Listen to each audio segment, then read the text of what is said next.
Hey guys, it's Pokey Dude, back with Misaki for some more Tsukihime. We took last week off since I had to focus on recording Fate Grand Order. Kind of glad we did also, because my throat was killing me after our last stream, and it lasted for several days.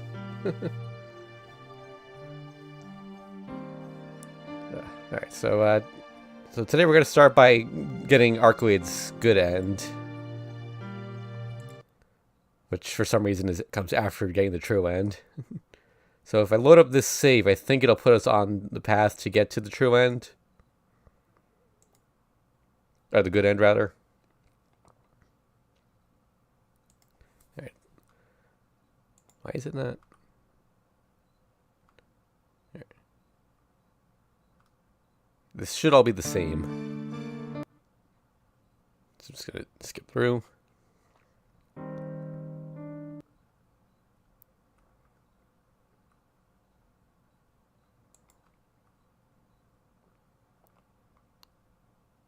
Epilogue.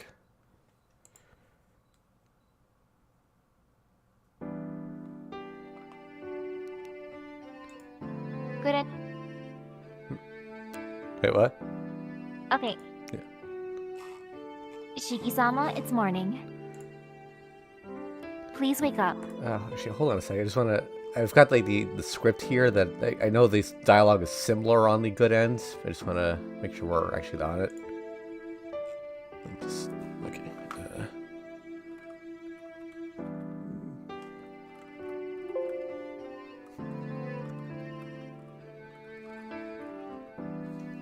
S52.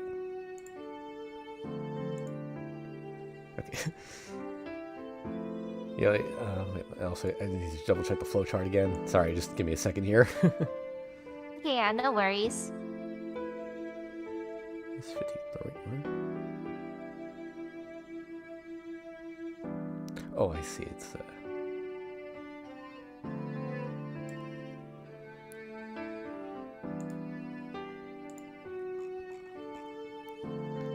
yeah, so the dialogue starts like identically here, but we should be on that route now. Okay. I hear a familiar voice. Shiki-sama, please wake up. If you are late like yesterday, you will break your promise with Akiha-sama.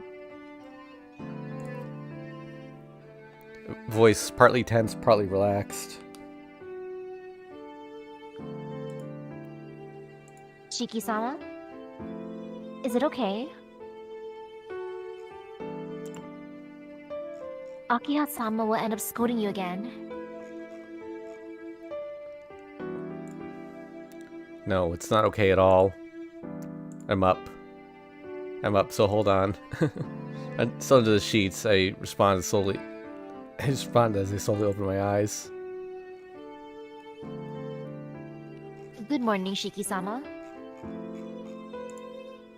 Ah, morning. I give a sleepy greeting in response and put on my glasses. It's past 7 in the morning. Misaki came at our usual time and managed to wake me. We'll prepare your breakfast. After changing, please head towards the dining room.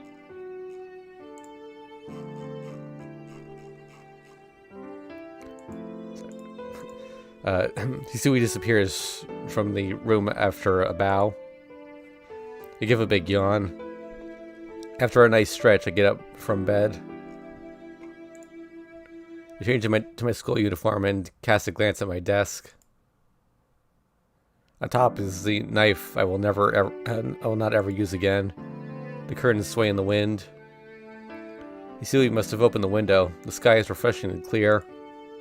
It's just a little cold though. I approach the window to close it. As it turned out, I ended up waking in my own room. It seems Senpai carried me here. Fortunately, Akiha and the others didn't know I left. It's been 1 week since that night. Tonoshiki's life hasn't changed a bit from what it was before.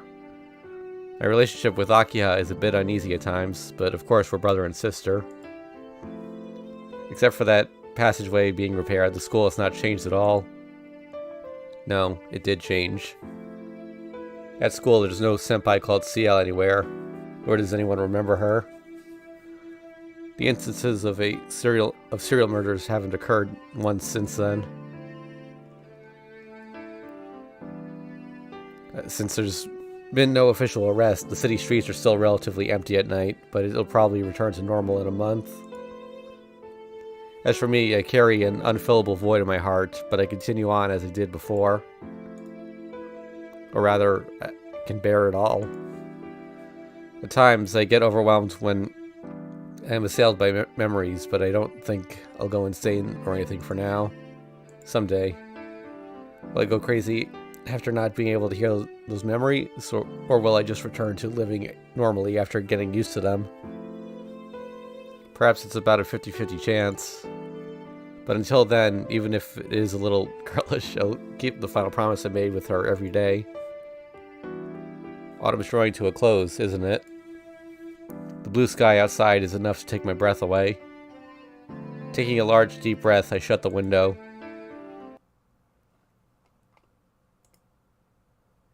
Aha, here. Okay, so this choice wasn't there last time. Let me just see which one actually is.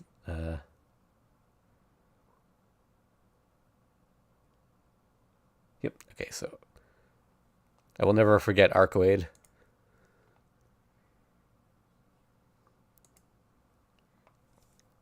I start walking from the mansion atop the hill towards school. Like any other day, the morning is wrapped in tranquility. Autumn is almost over and winter is close by. Perhaps when this vague season in between the heat of summer and the chill of winter changes, maybe this transparent feeling will also change. I see more figures of students in uniforms the closer I get to school. Today is Saturday, so most of them are smiling as they walk along the road. Once I pass this intersection, I'll reach the front gate. It will soon be a month since I came back to the Tono Mansion. I've already become well used to this route by now. The traffic light turns red and I stand in front of the crosswalk. Every time I stop here, I remember that one time. At this intersection, Arcueid was waiting for Tonoshiki back then as she sat on the guardrail, just like she's doing now. Huh? I say without even thinking. Between the cars rushing by, a scene unfolds just like before. What? She's there. Dressed in white with golden hair down to her shoulders. Long slender eyebrows over crimson eyes. Her figure I could never mistake for anyone else, no matter what. This figure that has already vanished long ago. The light turns green. Students around me start moving. Oops. In the midst of it, I am the only one who stands still, and she's the only one who notices I am here. She has her typical smile as she crosses the intersection. I can't speak. I'm so overwhelmed with emotion I don't even know what to do. Even if this is just some sort of bad illusion, I'm so happy just to hear her again. I could cry. Hello. Are you heading to school, student-san? I can't believe it. The illusion even has her own voice down perfectly. Shiki? Hey, why are you so quiet? Don't tell me you forgot about me. Those red eyes looking up at me. There's no way I could forget. But at the same time, there's no way she could be here, alive. I can't speak. She wrinkles her eyebrows together and glares at me like an angry cat. Please, what gives? I put up with not going to see you and was waiting here so long. Don't tell me you're angry, Shiki. I just can't believe it. This isn't an illusion in front of me. It really is Arcueid? Yes, it's me. Thank goodness. I thought you became a vegetable after fighting Roa. I was really worried, you know? Wait a minute. I'm so confused. What do I say? What should I be happy about? Is there something I need to do?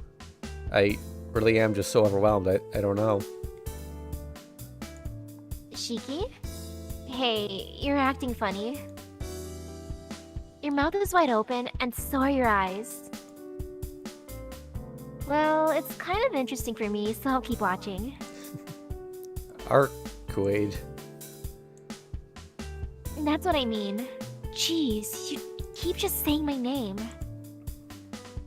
We finally managed to meet again, so can't you find anything more filling to say? Or fitting to say?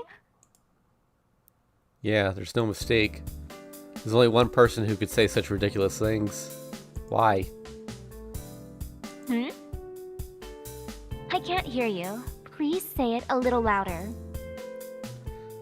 She tells me, come on, as she points her ear closer to me. Why are you still alive? I scream and voice my feelings as loud as I can. Oh, Cheeky.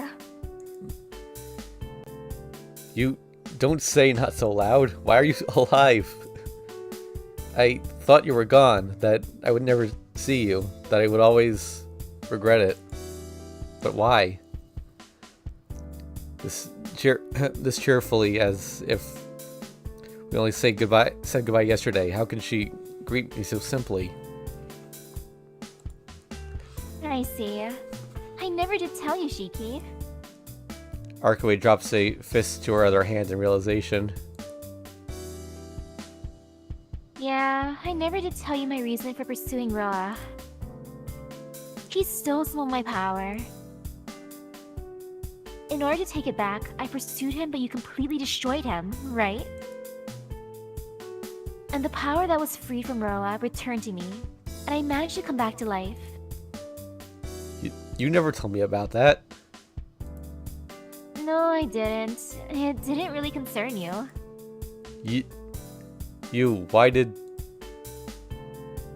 Anyway, I revived, but I could barely resist the vampire impulse inside of me. I probably would have done something terrible if I went to see you, so I slept until I regained my power. Because of that, I was able to return to normal, but it took 7 days to suppress my impulse. Then you're really okay now, Arcueid? Of course. If I wasn't, I wouldn't be here. She flashes me a full smile. Arcueid takes my hand. You know, Shiki. While I was asleep, I was really looking forward to meeting again like this. Because once I did, we could go around and do so many things. I was thinking it would be so nice to get better even just a little quicker. Arcueid looks at me with pure, unadulterated smile. I'm speechless. Not in a bad way, I'm just so happy. Being able to see her smile again, all the things we can do from now on. I told Senpai that my wish was never to leave Arcueid alone again. Not one of them was lost. There's so many things I want to say and tell her right now. But right now I'll just speak honestly from the heart. Welcome back. I've been waiting for a long time. Squeeze her hand in return and briefly tell her just that. She looks a little bewildered at first.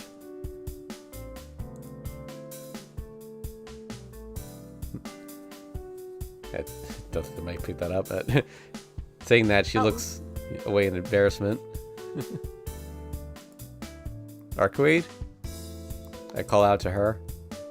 After a brief pause, she faces me with a full smile. Yes, I'm back. I'm glad you're still yourself, Shiki. My chest tightens. If this wasn't right on the way to school, I would embrace and kiss her. Her smile is just so adorable. Alright, let's go, Shiki. You're going to take me to so many places, right? Arcueid releases my hand and jumps like a rabbit. She's so radiant I can barely look at her directly. But, where? Anywhere. Somewhere you think is fun, cheeky. Smiling, Arcueid replies like it's nothing. But it's a little troubling. You know, I do have school.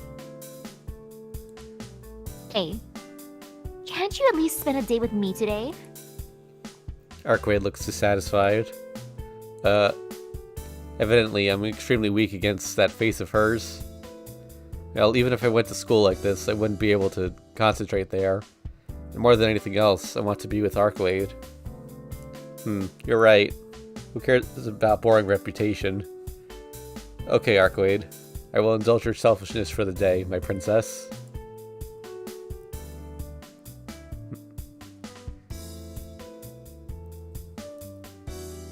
Bump. She suddenly presses her body against mine. Cheeky? That night, what were you talking about with Ciel? Your feelings haven't changed?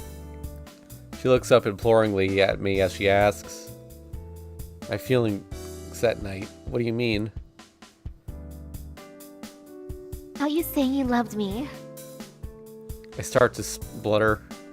It's too embarrassing for her to ask me this question when she's this close to me. Oh, I forgot. You shouldn't eavesdrop, Arcueid. I can't help it if I overheard. Anyway, come on, answer me. Your words that night, they haven't changed? Idiot. I don't even need to say that. Yeah, they haven't changed. I can't make any guarantees, but they'll probably never change. I'm so embarrassed I look up at the sky and answer. Arcueid wraps her arms around mine. Then you should prepare yourself, Shiki. Prepare? Prepare for what? I can't help but let a tinge of uneasiness creep in my voice. She holds onto my arms and speaks with a smile. Because you promised to be with me forever. Didn't I say so when we first met? I'll have you take responsibility for me. Then she starts to walk, still holding onto my arm. She's as energetic as a little child, urging me to hurry up to get to a playground. Oh, I see. Certainly I would have to prepare. Speaking to no one in particular, I start to walk with her. I head towards some random place, going against the flow of students going to school. Where to? Sorry. Where to? Well, there's no place we can't go. The sunlight really suits this princess of the moon, accompanying me. The weather is a perfect blue sky. Hand in hand, we walk towards a new beginning for the two of us.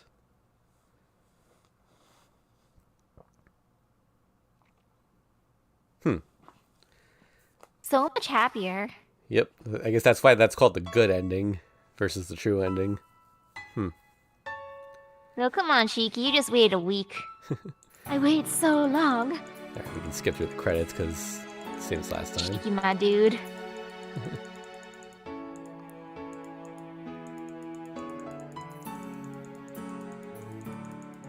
I don't know if I can hold control here or not, but... Okay, there we go.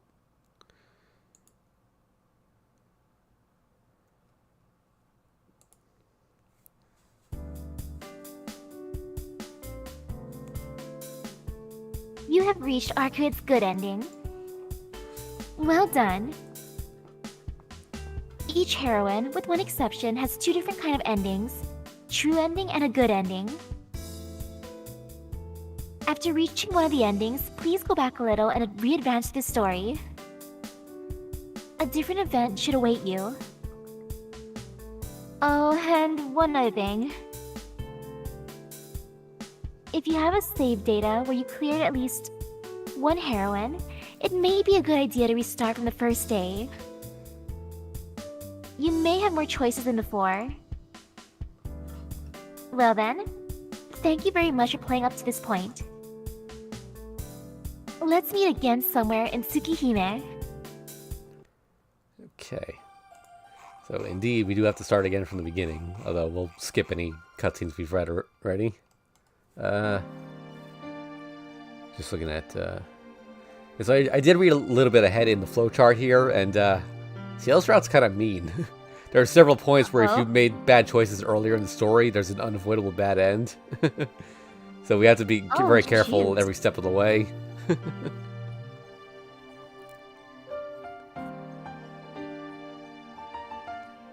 Alright, so let's get started. Skip. Okay. Oh yeah, so we have to do this first to meet with Ciel like we did last time. Skip that. Skip. I love how the game does that. Like, you've already seen this. Okay, so... Alright, so we're just looking at the... Let's go out into the hallway and think about it.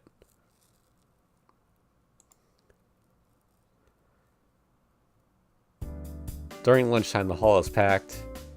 Students head for the cafeteria to their favorite places, lunches in hand.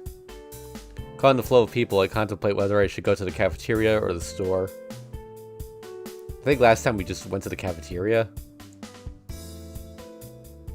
I'm somewhat taken aback at my own leisure. If I have time to waste, I'd better go to the cafeteria where Arihiko is. I begin walking towards the cafeteria. On the way there, a familiar face waves and runs up to me. Goodness. I've been looking for you, Tono-kun. Oh, Ciel-senpai. Hello. I feel embarrassed for some reason and return her unusual greeting. Yes, hello. Well, we've already met once today, so I guess it's not proper to say hello. A small smile floats onto Senpai's face, as if she found something amusing. Yeah, now that you mention it, I guess you're right. I avert my eyes and give a lukewarm reply, becoming increasingly embarrassed. I wonder.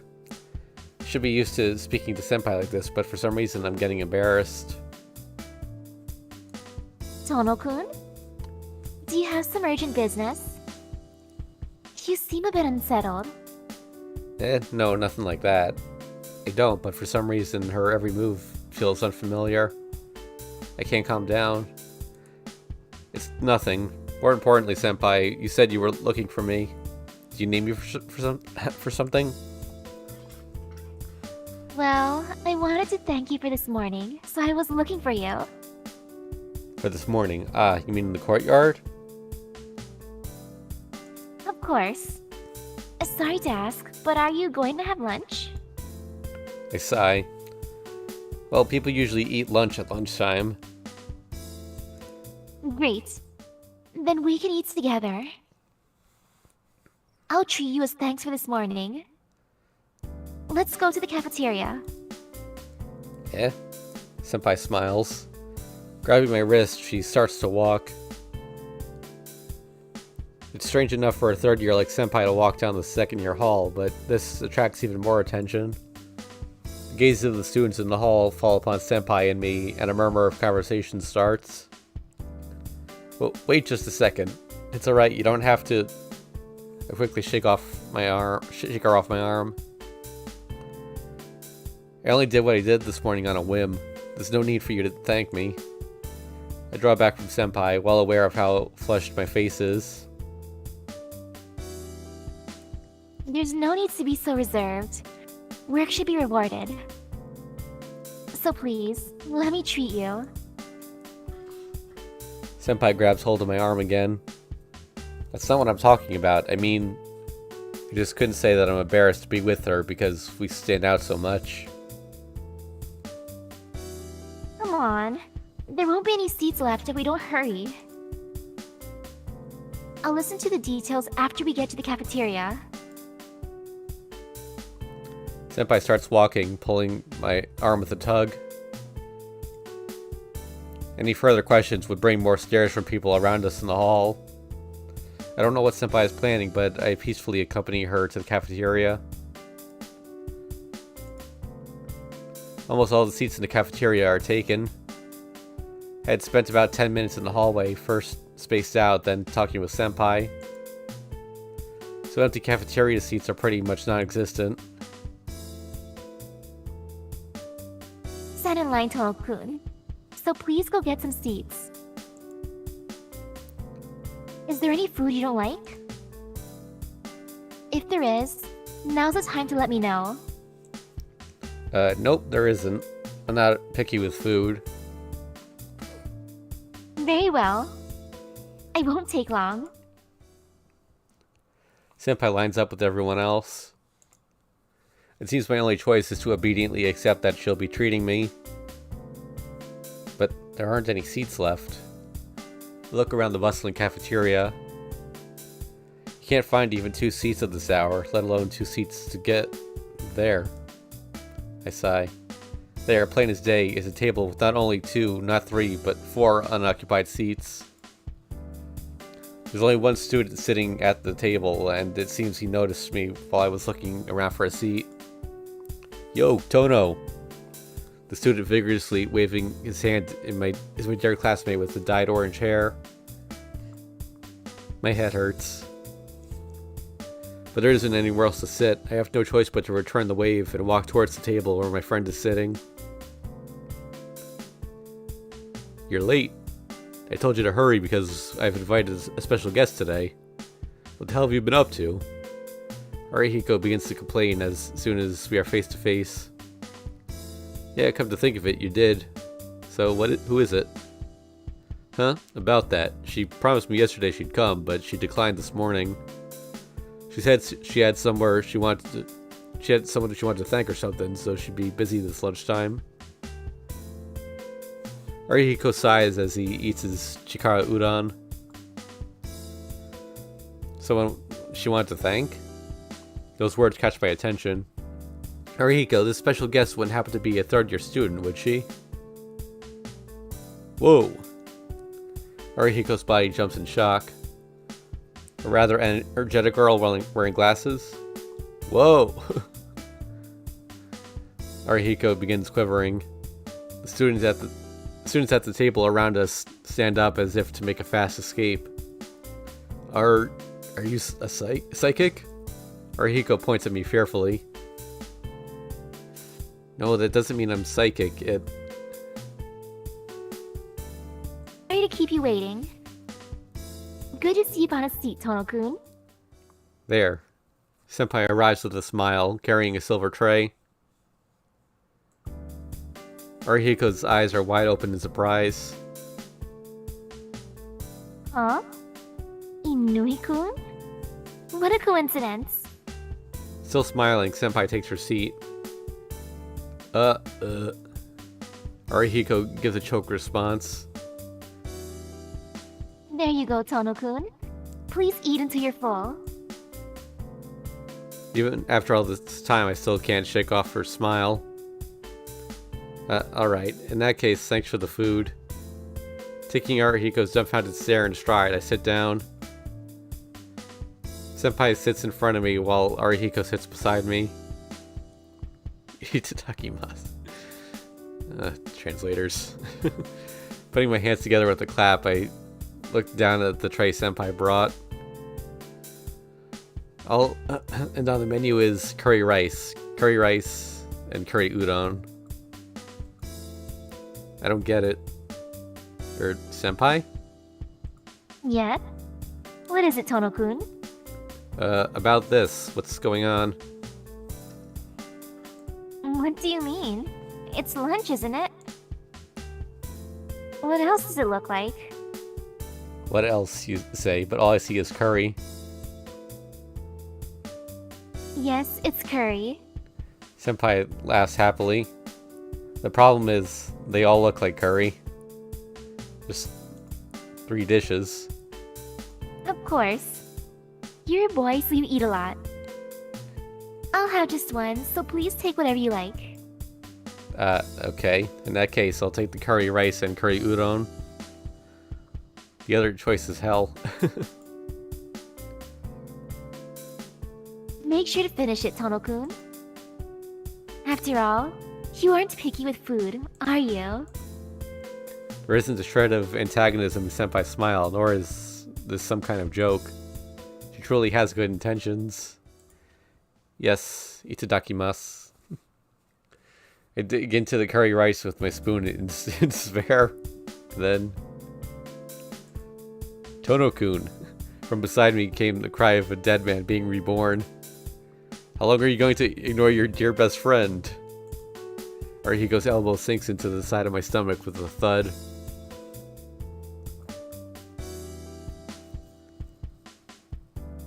Inui-kun? Do you know Tono-kun? Do I know him? We've been friends since middle school. My best friend hits the table with a bang for emphasis. Really? The person who helped me this morning was Tono-kun. Oh yeah? If you had told me his name, I would have brought him here. So, did this guy do something for you? Yes. He helped me fix my splints. Huh? He helped you fix your shin splints? Arihiko frowned suspiciously. Well, I guess you would consider helping someone fix their shin splints a bit odd. No. Fixing splints. Please don't make me angry when I'm eating. Wonder if that was something different in the Japanese version. Yeah, it must be because that's Yeah. confusing. Ciel senpai gets angry. She seems to be someone you can never tire of watching. Fixing splints? Ah, the splints in the courtyard. You were at it again? You sure enjoy that kind of thing, senpai, but you'd be better off if you gave up. If you keep doing things like that, the teachers will start expecting you to do them. That's a... I do it because I enjoy it. You shouldn't talk about the teachers like that though, you know? They really care about the school. I'm finding it difficult to follow their conversation. Senpai, don't tell me that you normally do that sort of thing. Yeah. Didn't you know, Tono? Ciel senpai is so handy they call her the shadow president of the student council. No, I was asking senpai. Wait, never mind. What on earth is a shadow president? Is she strong? I asked with my eyes. Yeah, responds Arihiko with an exaggerated nod. She's quite something, totally unlike the student council, which is the student council in name only. She's a third year who will solve anything for you if you ask her. Even got a fan club among the first years. And if something happens, the teachers all rely on her. There isn't a single teacher who complains about what senpai does. Arihiko speaks with pride as if he was actually talking about himself. Wow, Ciel senpai sure is amazing. Even the teachers rely on you. Look at senpai, impressed. Thank you. Senpai turns bright red, embarrassed. Senpai turns her curry rice with her spoon. I guess it's to hide her embarrassment, but it reminds me of the enemy I have to face. Curry rice by itself is fine, but after that awaits curry udon. The doctor warned me not to eat too much, but I don't think there's anything else in this situation that I can do. So I start to dig into the rice. Munch munch. Having decided to try to finish one dish quickly, I direct all my concentration to the rice. Meanwhile, Senpai and Arihiko began talking about their own homes for some reason. I already know that Arihiko doesn't live with his parents, but it seems Senpai is also living by herself.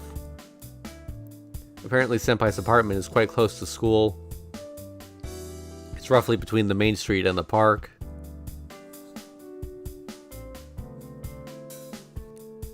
So, Tono-kun, where do you live?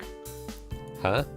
I silently eat my food when Senpai, peering at me, asks a completely unrelated question. Where? Why do you ask, Senpai? You already heard where I live, right, Tono-kun? I think it's unfair if I don't know where your house is. Unfair? You worry about the strangest things, Senpai. It's not strange.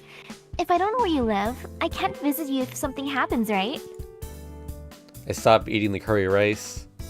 I have the feeling that something has been said that I should be jubilant about. Visit? You mean you'd come and visit me if I catch a cold or something? No, I wouldn't. I don't have any plans to visit at the moment. Smiling, Senpai replies instantly, as if stating the obvious. It seems like the euphoria is premature. Senpai doesn't seem to have any unusual intentions. I see now, that's just the way she is. I guess I have to tell you. Yeah, my house is nearby too, only a 40-minute walk. There's a residential district on top of the hill, right? Just go a little further and you're there. Oh yeah, you're moving today, right? Arihiko strikes his hand on the desk. Senpai tilts her head slightly. Moving? Tono-kun, were you a transfer student? Huh? Senpai asks a strange question. Arihiko meets my gaze. Listen, I've been here... Oh wait, no, that's her. Wait.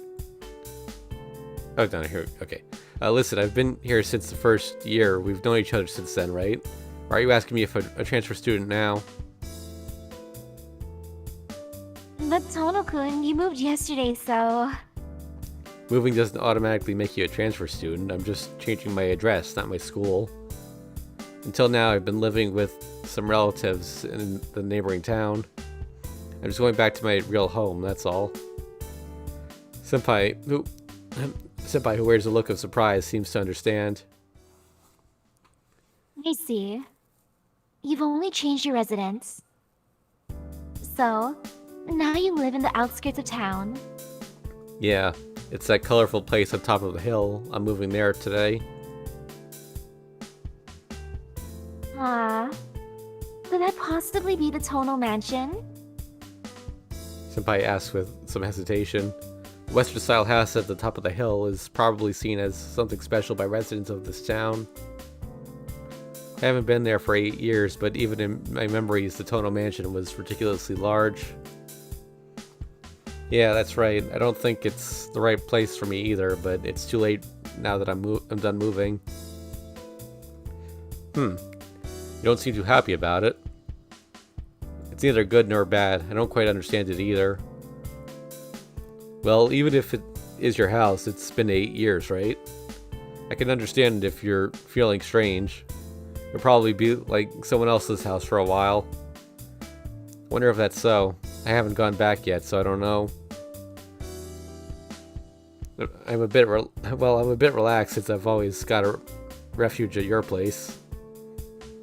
Yeah, right. My house is no refuge of yours. When you come over during the holidays, my sister treats you better than me.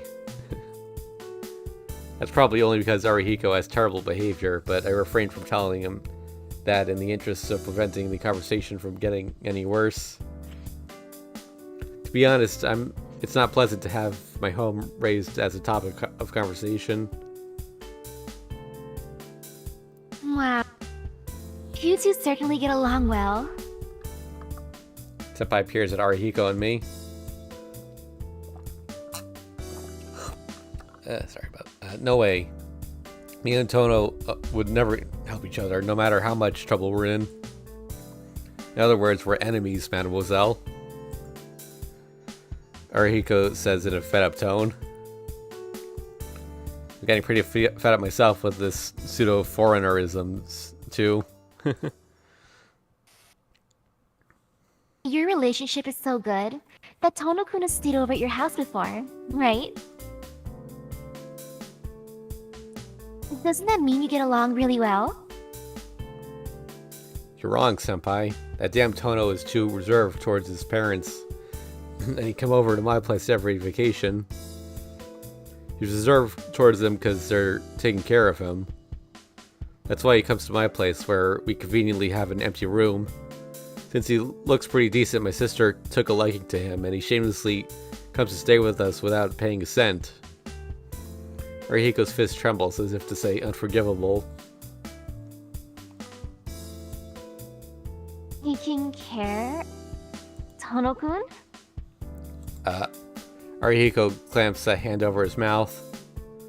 Sorry, I should have thought before I spoke. It's okay, you didn't say anything bad.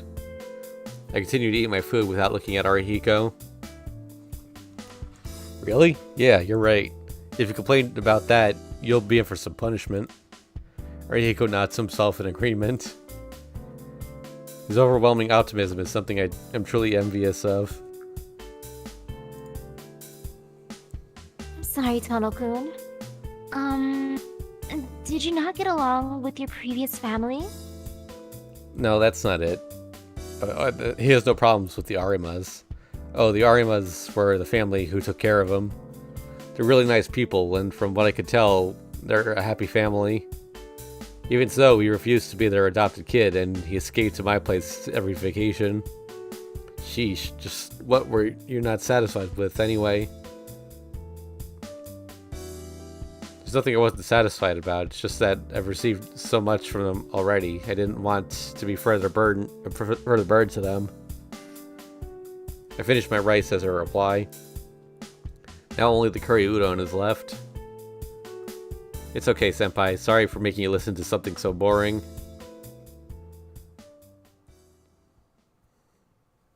I'm sorry for asking you something so strange. Senpai forces herself to look cheerful. The topic must be fine for a longtime friend like Arihiko, but a complex matter like this would only have been troublesome for senpai. And to prove my point, senpai sits there uneasily. Senpai, sorry, but I've got something private to talk to Tono about. Would you mind leaving? Arihiko has no problems making such an offensive request.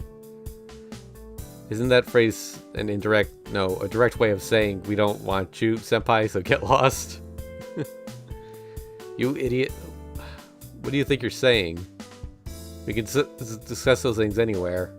And senpai is still finishing her lunch. Despite all the talking with Arihiko, senpai has finished her rice anyway.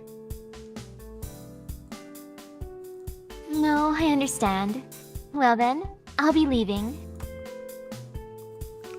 Senpai lowers her head in a quick bow and leaves. Only Arihiko and I remain at the table. I sigh. Well, it looks like senpai was having a hard time too, so it was for the best, but you were really pushing it there, Arihiko. Well, it's not like I had a choice.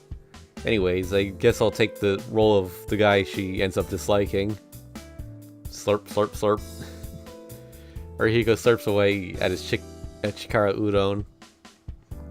It seems it has gone cold while we were talking to senpai. Sorry, you were trying to hit on senpai, weren't you? Of course. She's probably the #1 girl at our school. But if she's the type to care about something like that, she's not worth it. Oh yeah, I really do have something to talk to you about in private. Arihiko's voice turned serious. I split my chopsticks with a snap and begin to eat my udon. What's wrong? Why so serious all of a sudden? I'll let you know right now that I don't have any money. From today onwards, I'm going to be living a life as a penniless student. It's not that, damn it. What I want to know is this. What's really going on with you, Tono? What do you mean? You've been at the Arimas since primary school, right? I don't know why, but it's been 8 years already. Your dad has basically disinherited you. Why is he calling you back all of a sudden? See, in his own strange way, Arihiko's worried about me. He didn't disinherit me. He just kicked me out of the house somehow. Tono-kun, if there ever was a family that kicked their kid out of their house somehow, that's not a tragedy, it's a comedy. Oh, it's a party joke, but it's so boring it's not funny. Arihiko spreads his arms and shrugs. Yeah, I guess you're right. If you get kicked out of the house, all you can really do is laugh. And then he said some cliche line like, never set foot in this house again or something, right? That's what people would call disinheritance. Come to think of it, I've never heard why you were disinherited. Who knows? That's something I'd like to know too. Well, if you don't want to talk about it, you don't have to. Grabbing his bowl with both hands, Arihiko drains what is left of his Chikara udon. Lunchtime is short. Following Arihiko, I decide to quickly finish my curry udon. Alright, so we skip. Man, Nico's a pretty good friend, actually. I kind of want to go for him. I don't think that's an option, unfortunately. Darn, that would have been funny even if it's a short one. Okay, so let me just see what we got here.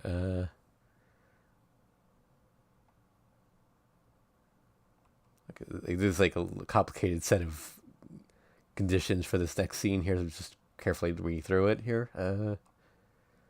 Like, I'm so amazed that he was willing to give up on Ciel that easily. And even made himself to be the bad guy. Yeah. How sweet. Yep. Okay, it looks like stay in school a little longer is what we want.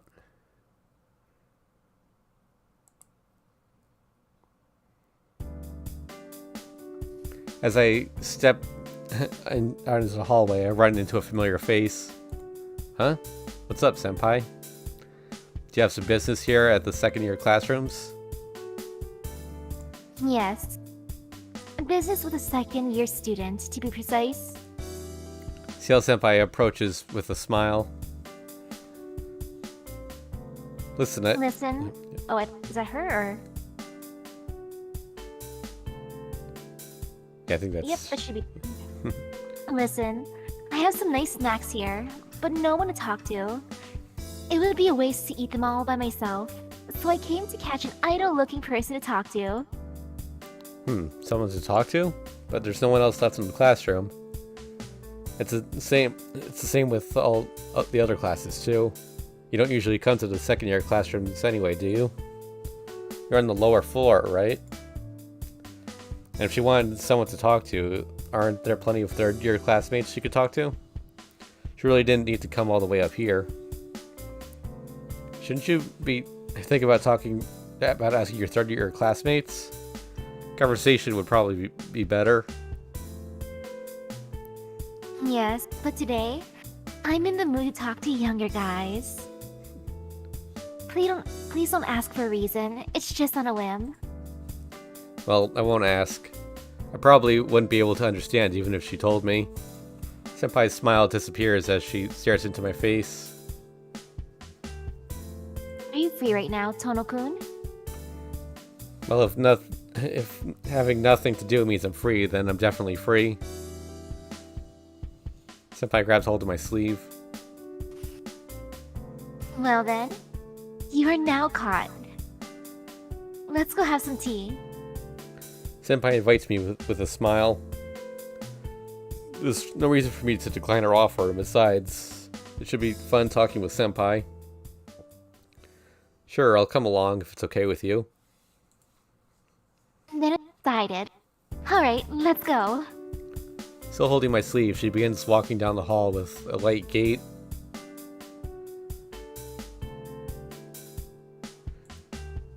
Wow, our school has a room like this? Could it be for the tea ceremony club? Yes, it's a tea ceremonies club's room for now. It seems like it hasn't been used up until I came, though. Senpai steps onto the tatami mat and starts preparations with a rattling noise. A club room, huh? If that's the case, won't the other club members be coming? It'd be bad for an outsider like me to be here, right, Senpai? It's okay. It may be the tea ceremony club, but there aren't any other members except for me. Thanks to that, I can use it freely during break time and after school. Here we go. Smiling, Senpai begins spreading the cushions. Tea is tea, but it looks like this is really going to be a serious tea ceremony. To be honest, I'm a bit overwhelmed. Senpai, I don't have the slightest clue what to do. What are you talking about? I only know up into the pouring bit myself. With that blunt reply, Senpai put the teapot, some cups, and some tea cakes onto a plate. We're just going to have a casual conversation, so there's no need to be so formal. It It isn't any fun that way, is it? Smiling softly, Senpai pours tea into her own cup. I just don't get you, Senpai. Mumbling, I pour my own tea. I slurp some. Picking up the tea cake and putting it in my mouth, I sip again at the tea. I was never involved with it, but the Arima family is a prominent tea ceremony family. Being raised in a household like that, I'm used to drinking tea and doing nothing. Senpai looks at me with a somewhat troubled expression. What's wrong, Senpai? You look a bit unhappy.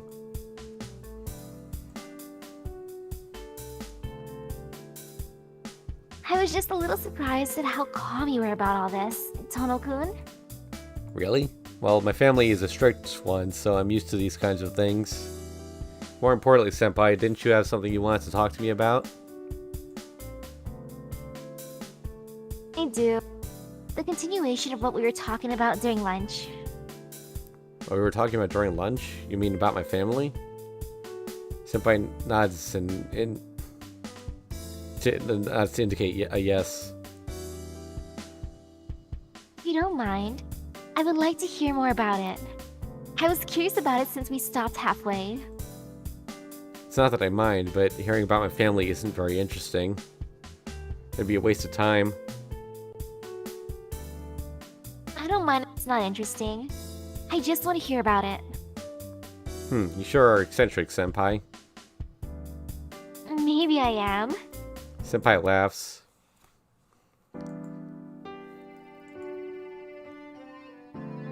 Alright, then let's continue from before. You said you moved to your home. What do you mean by that? Senpai asks, full of curiosity. Well, the conversation this afternoon must have been pretty fragmented for Senpai, since she didn't know any of the circumstances. Let's see. Basically, I'm a guy who's been disinherited.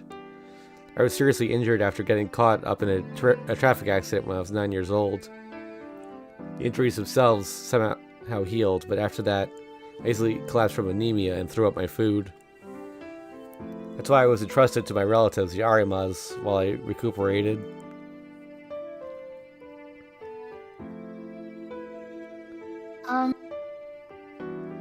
The Arima have been your parents, who raised you since you were 9, right?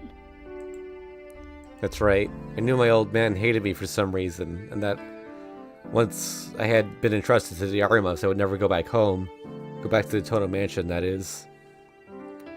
That's why, well, I thought I'd just continue to live as the son of the Arimas forever. That's what I thought, but my old man kicked the bucket recently. That's when they told me to return to the mansion, now that my old man is no longer there, and I finally agreed. And that pretty much is my domestic situation. And in my story like that. Ciel Senpai gives a little nod silently. May I ask just one more thing? Sure, if I can answer it. Go ahead. Alright, then I'll ask. Did you dislike your previous family? My previous family, the Arimas, who had raised me as my parents. My mother and father weren't my real parents, and the unfamiliar building, which without a doubt was home to strangers. But completely regardless of that, no, I liked them. They were people who didn't care that I wasn't related to them by blood. They were so warm to me that I felt bad about being depressed all by myself.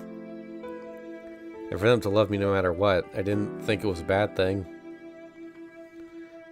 I was loved by those people. That's why soon, even one day sooner, I have to truly become family to them. I've been telling myself those words since I was young. Since a very, very long time ago. Over and over I swore until I would practically pass out. Just like Arihiko said, I didn't have a single complaint about the Arima family. They treated me well, and I think I responded to their affection too.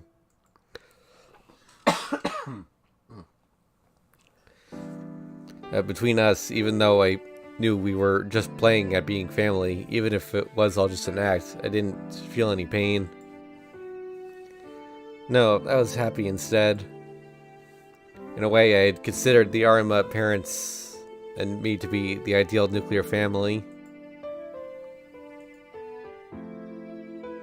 It was good, was it? Yeah, despite everything, there was a line I couldn't cross. This isn't your real family. No matter what I did, I couldn't get these words out of my head. I knew I should have been ignoring it, but I just couldn't do it.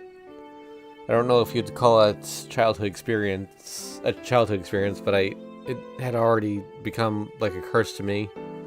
Somehow, no matter where I was, I felt like a stranger to my family. Senpai is silent. Avoiding my gaze, she huddles her shoulders apologetically. See? It was boring after all, right? That's why I said it would be a waste of time. It's not true. It was a very meaningful story. Senpai forces a smile to try and diffuse the situation. But it was a little surprising, because I had thought of you as an easygoing person. Well, I basically am a pretty easygoing person. It's my personal philosophy to enjoy the present as much as possible. People are happier enjoying what is to come rather than being concerned about what happened before, right? Well, actually, that was an opinion I had inherited from Arihiko. Joy, come. You're breaking up there a little, Misaki. I wonder what's going on. Enjoy what is to come? That sounds nice. Senpai sips her tea with a very gentle smile. I follow Senpai's example and place my lips on the cup. With the slurp, the bitter tea washes down my throat with just a hint of sweetness. I walk along a different path than the one I usually take. Passing through unfamiliar streets, I slowly approach the Tono mansion. The surroundings are not completely unfamiliar. After all, I had lived here until I was 9 years old, 8 years ago. This is not the first time I have taken this path back to the mansion. My feelings are a little complex. The path home is nostalgic, yet fresh. Up until just now, I had not looked forward to returning to the Tono household. Now it doesn't seem so bad. The house I had lived in until I was 9 years old. Right now, my sister Akiha is in that utterly un-Japanese Western-style mansion. Tono Makihisa, my old man who hated me, and the master of the Tono household, died a few days ago. My mother died from illness after Akiha was born, so the Tonos had dwindled down to me and my sister. Being the eldest son, you would think I would stand to become the Tono heir, but I have no such privilege. To become the Tono heir means being bound by a strict upbringing. I've lost count of the number of times my father scolded me over my dislike of not being able to live freely. That was when I got involved in that accident and my body became weakened. My father saw it as a good opportunity to get rid of me. His reasoning was something along the lines of, someone who could die any moment can't become the heir even if he is the eldest son. I think this is kind of stuff we have read already. Just, we're going to skip through it.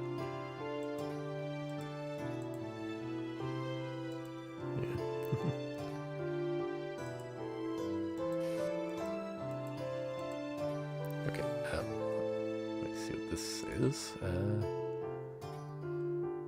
I guess.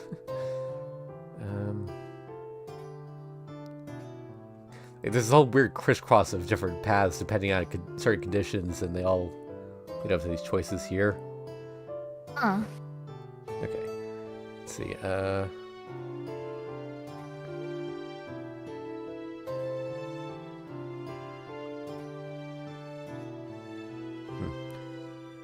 Okay, so these two choices increase points with Akiha and Hisui, but we're not on their route, so that doesn't really matter. Ask about the cheerful girl, or about. But in spite of that, there's one thing that even now continues to burn strongly in my heart, and that is about the cheerful girl. Akiha isn't the only person I haven't seen since then. I can't remember all the details because it's been 8 years, but there were other children at the mansion around the same age as me. I don't remember their names, but there were two girls who were twins. Father once said they didn't have any relatives, so he took them to work as servants. That's weird. We played together so often when we were small, but I can't remember their names. I closed my eyes and cast my mind back. I should be able to remember. She was a girl who was always cheerful, so cheerful that you would become cheerful just by looking at her.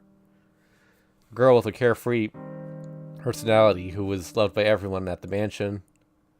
Because she was close to my age, I got along well with her, and it seemed like every day we would run around the garden together. Play together, Shiki-san. She would say, and I could remember her taking me out of my room after I secluded myself inside. She would often laugh and take Shayakia's hand, trying to make her play with us. Maybe she was older than both of us. She would guide me and Akiya to play together, but once we started playing, she would just watch over us. Even Akiya's tutor, the harsh butler, would say, "I don't mind as long as he's with you guys." And I let Akiya out to play as if there was no helping it. In contrast to that girl was the other one, on the second floor. While we played in the garden, there was always a girl looking down at us every time I turned to look at the mansion. She was the twin of that cheerful girl, but she would always gaze at us expressionlessly. The girl would never try to leave the house. All she would do was watch us with those cold eyes. Well, in the end, I only ended up talking a little with her. I wonder if those girls are still at the mansion. While I think about that, I take a white ribbon out of my bag. An old white ribbon that the girls gave me at the very end. 8 years ago, after I was involved in the accident, the day I was entrusted to the Arima family. Right before I was to leave the mansion, the girl gave me this for some reason. I'm just lending it to you, so be sure to return it. Saying something along those lines, she ran off. Afterwards, I was quickly found by one of the servants and taken to the front entrance. With no one to see me off, I walked out of the gates of that giant mansion while the Arima lady held my hand. It was my last memory of when I left the Tono mansion 8 years ago. I put the ribbon back in my bag. But it's been 8 years after all. Not only do I not know if they are still at the mansion, I can't even remember their names. To make things worse, I can't even remember which girl gave me the ribbon. I'm sure that'll be a convenient plot point for their routes later. Still, it's not like it was some important promise or anything. But I want to keep the promise as long as I still remember it. I agreed to return to the mansion because Akiha is now there all by herself. I left her there for 8 years, pushing all responsibility onto her while I selfishly lived freely. I'm going back because I feel guilty for what I did to her. I don't exactly plan to use this as an opportunity to do so, but if that girl is still at the mansion, I want to properly fulfill the promise from 8 years ago. It's huge. The words escape my mouth when I reach the gate. For someone like me, used to living in a normal house, the Tono mansion seems well out of reality. I wonder if I rushed it into this. No, it's too late to start regretting the things now. The gates aren't locked. I push them open and head towards the mansion doors. The tower oppressively, bearing down any visitors. Beside the iron double doors is an unmatching doorbell. Alright. Shaking off my nervousness, I press it. There isn't any affectionate ding-dong from the chime from the doorbell. Alright, again, I think this is the same scene, but like it's considered like a different index number, so it doesn't give the skip prompt. Yeah, I'm just gonna kind of skim through this.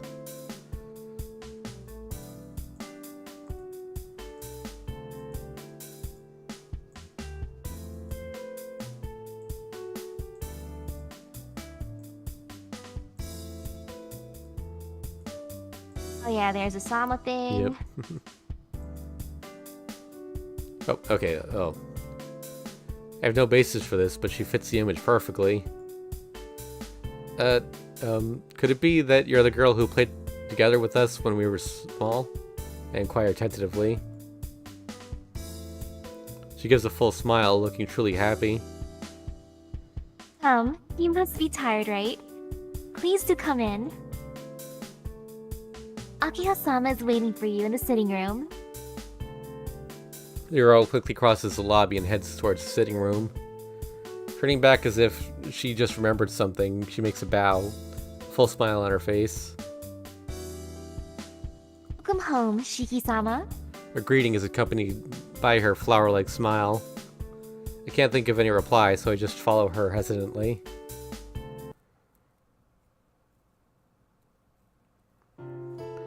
Let me just see what the flowchart says here about where we're at.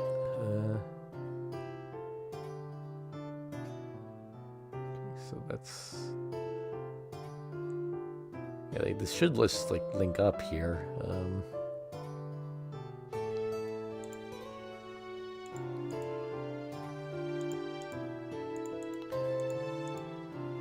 I don't know why it's not giving me the skip prompt, because like this is the exact... there's no branching path here. They all converge at this point. Huh.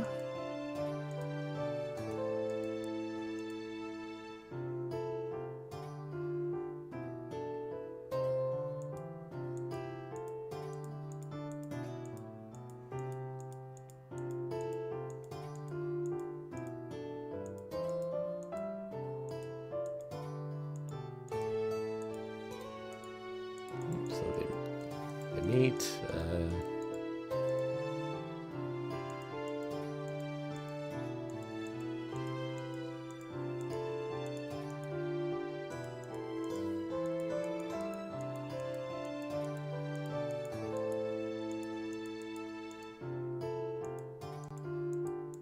I'm gonna do the fast forward now.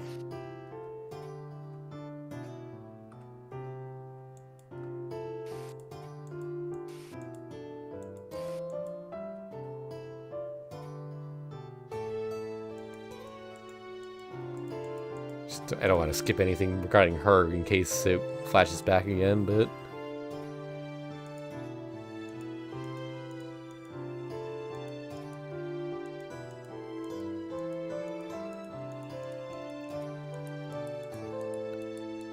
Surprised there hasn't been a little flashback yet.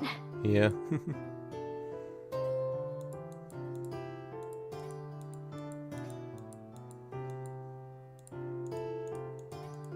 And is this around the time where he wants a TV? Yep, that's that choice is coming up next.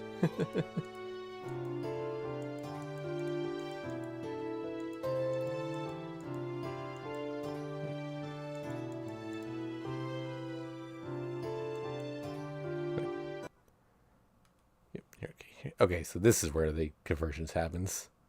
Okay. So let me see if any of these do anything with Ciel. The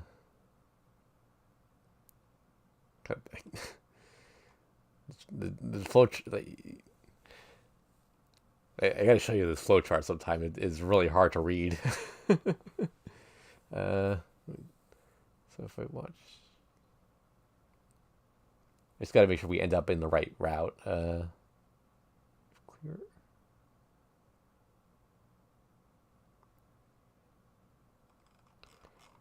Clear. Okay, so like there's like a major branch off coming up, and I think that's for after we do Ciel's route. Okay. Okay. Alright, so I think what we want is... Actually, it looks like it doesn't even really matter.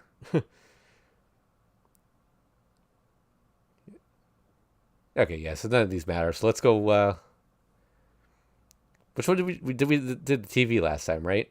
Yeah, we did TV. Alright, stay in my own room. Stressed from dinner, I loosen my shoulders. I stretch out as far as I can and then collapse onto the bed. Man, even dinner is hard work. Well, it's not like the knife and fork are really heavy. It's just that Akiha's gaze is really severe.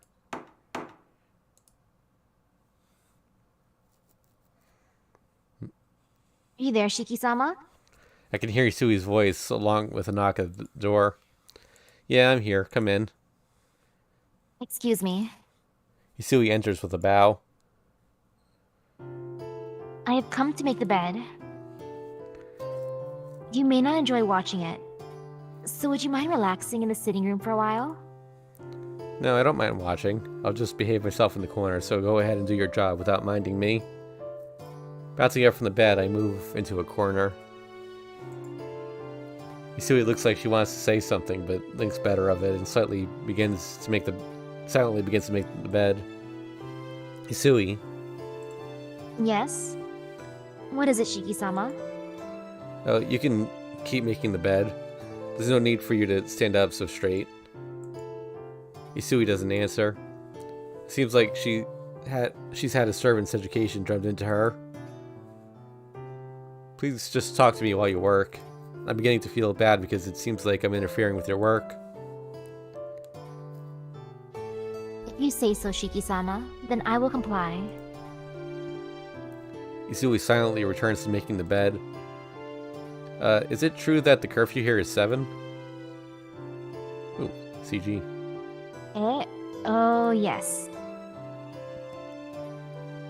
The main gate is locked at 7, and all the entrances to the mansion are to be locked at 8. It is also a rule that one must try not to go out walking around the mansion after 10. Not even walking around in the mansion? Well, I've got no complaint with that, but isn't that kind of harsh? Akiha and I aren't children, so I don't think you have to go that far. Indeed. It is a rule, however, so please abide by it. You are aware of the recent disturbances at night, are you not, Shiki-sama? Yeah, that vampire thing Hiko was talking about. Well, as long as something like that is happening, I guess it's better to be safe than sorry. Do you have any other questions? Isui finishes spreading the sheets and turns around to face me. Let's see. I have all sorts of questions, but I know nothing about Hisui and Kohaku-san. Do you mind if I make an off-topic question?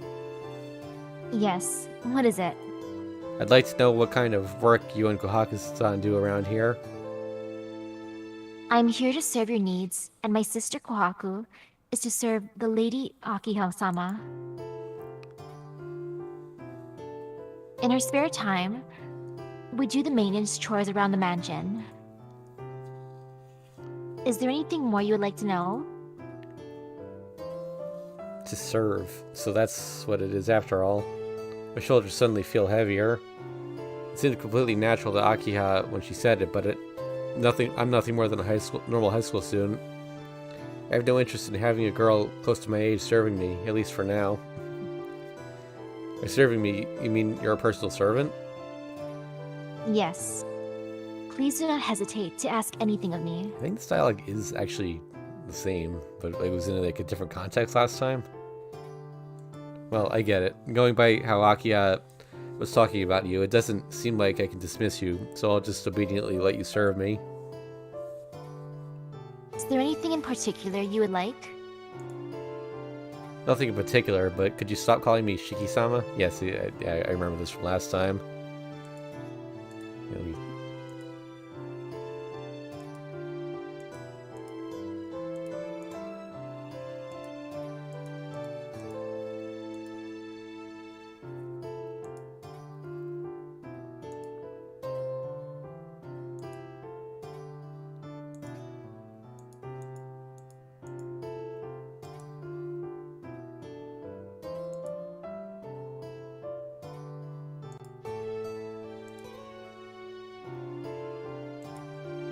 At least she tells Kohaku.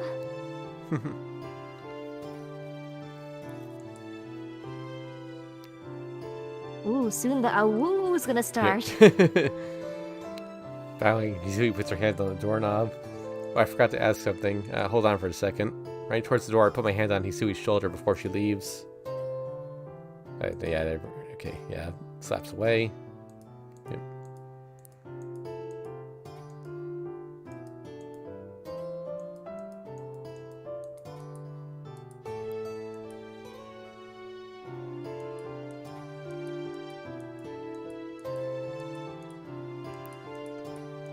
Jeez.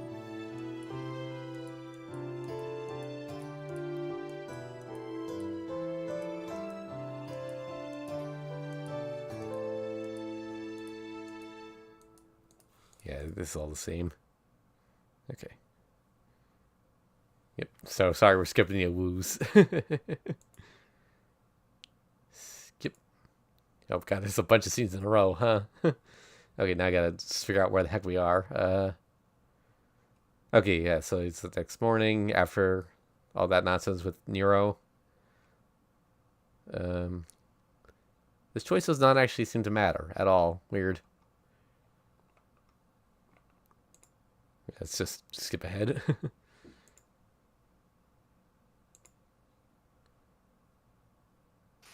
Oh, oh. Okay, yes. So because we got 3 points with Ciel, it's taking us to a different route here. It'll converge back a Nice. little bit later. The morning lessons are over. It's lunch break, and Arihiko has gone ahead to the cafeteria. Now, where should I have my lunch?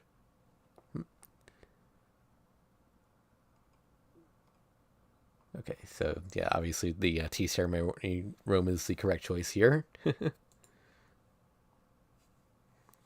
I guess I'll go take a look at the tea ceremony room.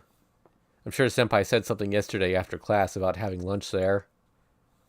If Senpai is there, maybe I could talk with her while having lunch. Most importantly, I enjoy having lunch with Senpai, and I'm also worried about the news story from this morning. Alright, gotta strike while the iron's hot and all. I head off to the tea ceremony room before Arihiko notices my plan.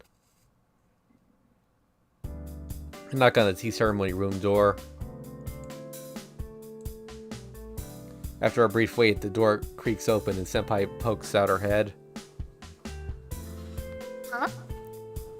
Tono-kun? Puzzled, Senpai tilts her head. She doesn't seem annoyed, but it seems like she really doesn't understand why I came here. Would you like to have lunch together, Senpai?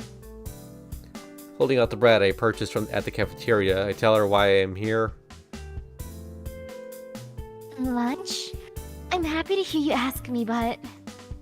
Senpai thinks over it, looking troubled. Things don't look good. It seems Senpai isn't very interested.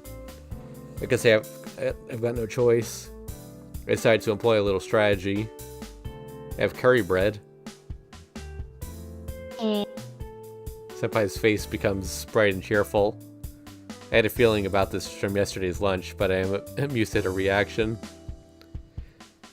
I'll give you this and thanks for yesterday's lunch, so why don't we eat together? Yes, please. I've just put the tea on. Senpai hastily vanishes inside. Following her, I enter the tea ceremony room. As I enter, it becomes obvious why Senpai was hesitating back then. On top of the tatami mat is an already empty lunchbox. It seems like Senpai has long since finished eating her lunch. Tono-kun? Would you like green or English tea? Green tea, please. More importantly, have you already finished lunch, Senpai? Yes, just a little while ago. I slept in this morning, so I didn't have any breakfast, and I was hungry all morning. It was terrible.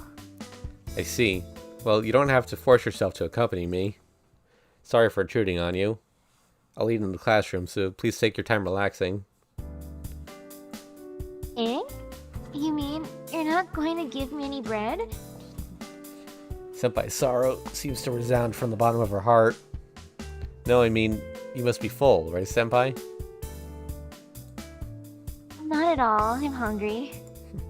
It doesn't appear she's just saying this to make me feel better. Really? Well, I'll be intruding then. Is this really okay with you, Senpai? The bread from our cafeteria really has volume, you know? No need to worry. If it's food I like, then I can eat limitless amounts of it. The special smile is most probably not from shyness, but from anticipation of the curry bread. She is a woman of many mysteries. Someone who could be so happy over one curry bread in this day and age could be quite precious.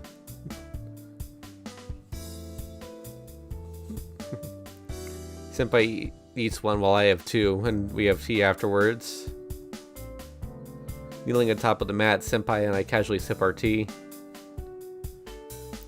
It would have been great if it wasn't during lunchtime at school, but that's life. How's your new how's your new house, Tono-kun? It seems something terrible happened this morning. Yeah. Well, the inside of the house is really fancy, but there are those really noisy stray dogs at night. I guess it's also bad that there's no TV and no Japanese-style rooms, so there's nowhere to drink tea like this. What, a stray dog? You don't mean what happened at your house wasn't related to those serial killings? I don't really know. There's this really high wall all the way around our mansion, and they say they found bloodstains there. But listen, that's where I saw the stray dog last night. I couldn't say it. Well, anyhow, it's got nothing to do with us.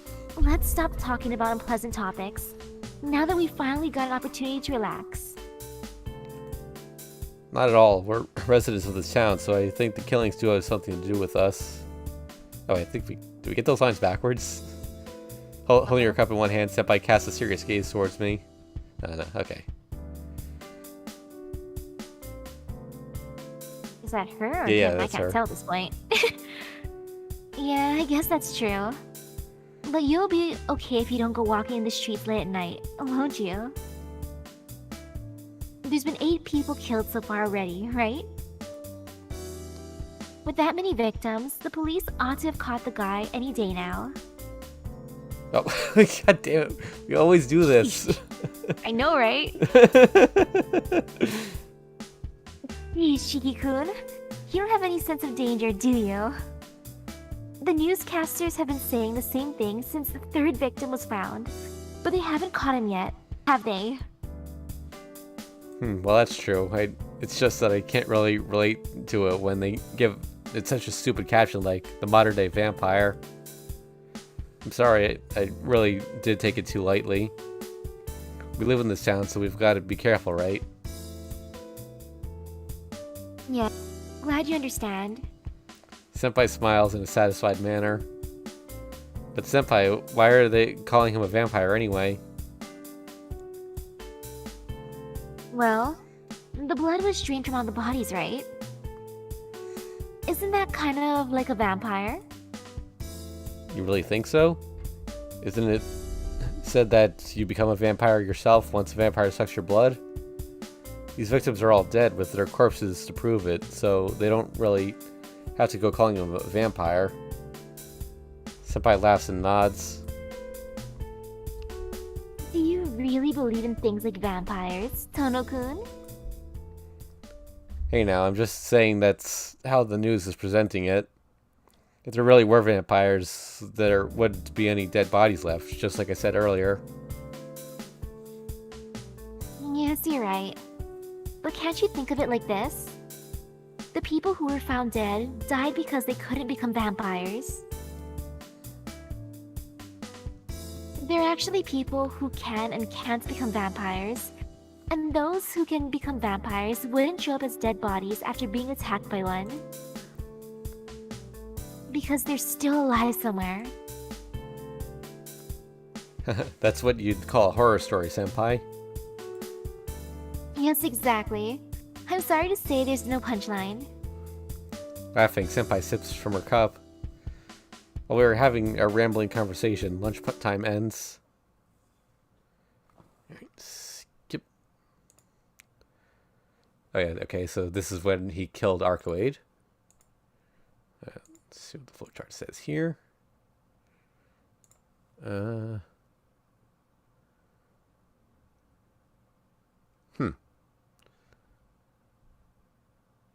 That's interesting. So either of these will lead to where we want to go, but saying it's a bad dream, we need a higher regard with Ciel to get to that route than if we say this is reality. Huh. Yeah, I explained that weird. So we need 4 points with Ciel for saying the first option to get back on to stay on Ciel's route. But if we say the second one, we only need 2 points with her to stay on Ciel's route. So, Okay. so because we have all our points, the end result is the same. But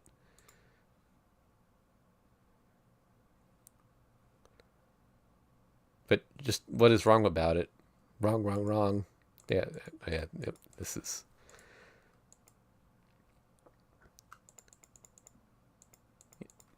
So I'm guessing Ciel will like interrupt at some point here. Maybe that's because we get more points with her going this way.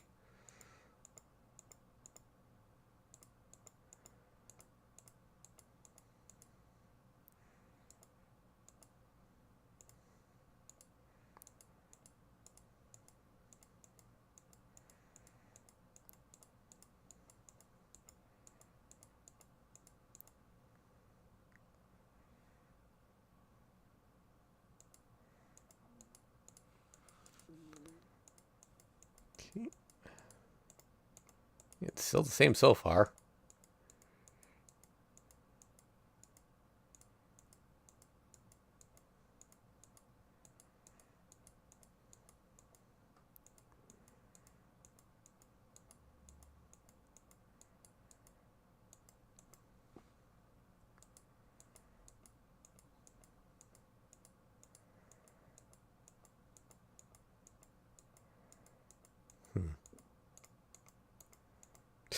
Yep, I remember that line.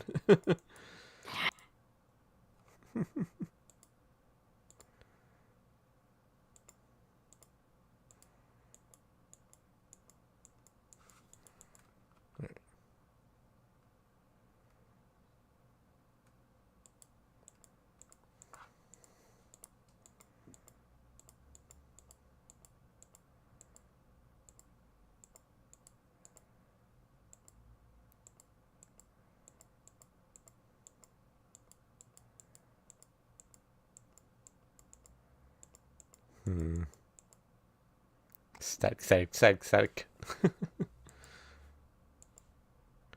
Oh, I think this is new, actually. The knife is still in my hand. Resolving this by killing myself, that's pretty easy. But I can't do it. I'm still sane, so I can't do it. My heart fears death. And somewhere in my heart, I know that doing so will not settle this or atone for it. The noise continues. My body temperature continues to plummet. I can't kill myself. But I leave things as they are. I'll disappear. Maybe that's for the best. Even if a killer like me survives. If I just quickly die like this.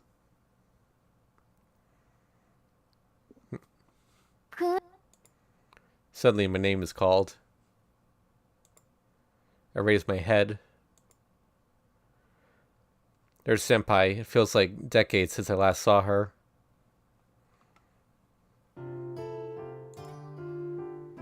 Doing sitting out here in the rain? Rain. I see. That static noise up until now was the sound of rain. No wonder it's cold. I can see now that I'm completely soaked and freezing. Oh, you don't even have an umbrella. You're going to catch a cold like that, Tono-kun. Senpai's voice is so painful. It was only a few hours ago that I had last heard it, but now it sounds so distant. Tono-kun? Can you hear me? Yeah. It wouldn't be so bad to catch a cold. I just reply without thinking. Won't do. You'll catch more than a cold with rain like this, even if it is October. Her sentence cuts off as she touches me. How long have you been like this, Tono-kun? You're so cold. Senpai pulls my arm and forces me up from the bench. Oh, lend you my umbrella, so please hurry and go home. And do something about your body. It'll really be a matter of life and death if you don't warm up quickly. Yeah. But I can't go home. I can't go anywhere ever again. I can't go home after doing something like that. I don't think there's anywhere left where I can rest anymore. Senpai stares at me. I see. Then let's go back to my room. It's closer than your house, so it's perfect. Senpai pulls me by my arm. I can't shake her off. I can't think about anything at the moment, and Senpai's warmth is the only certain thing in this world where everything feels numb.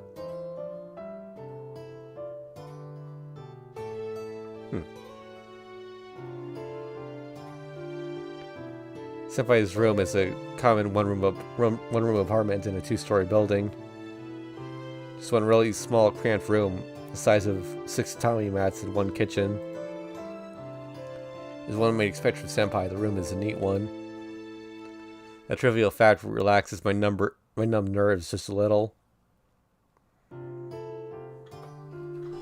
Please wipe yourself with this. She hands me a bath towel.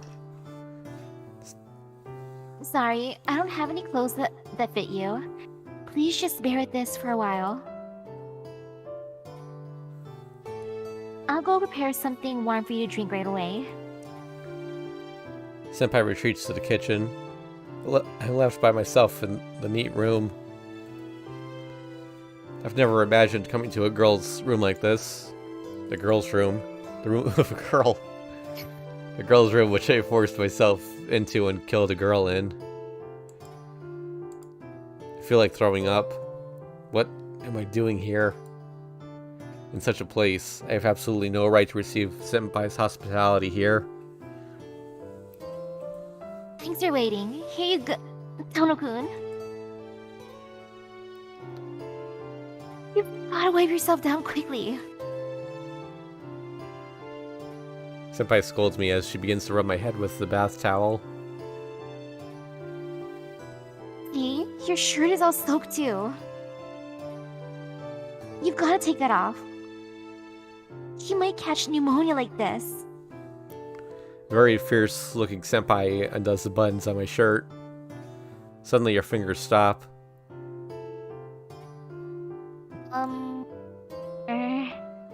Senpai takes a hard look at my chest.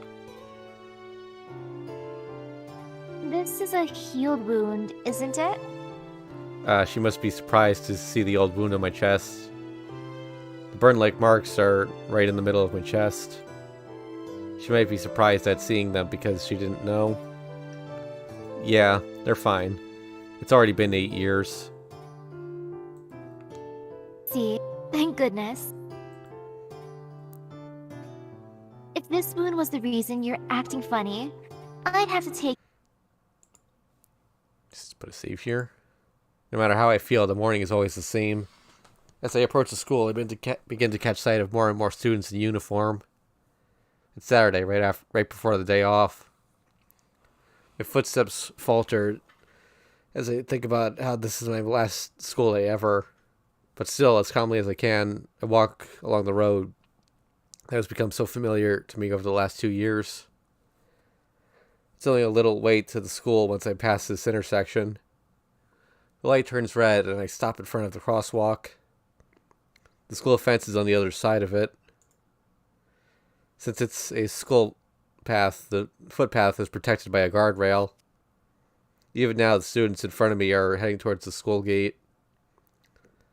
I think it's just head meaning Arcueid, so... yeah.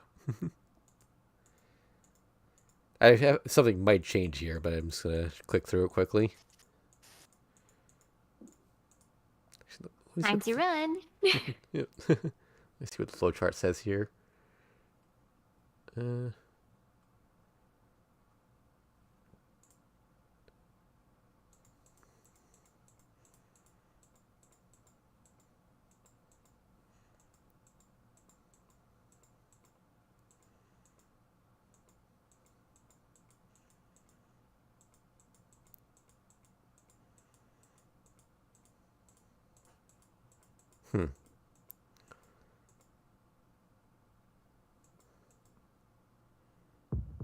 And now the chase begins. Yep.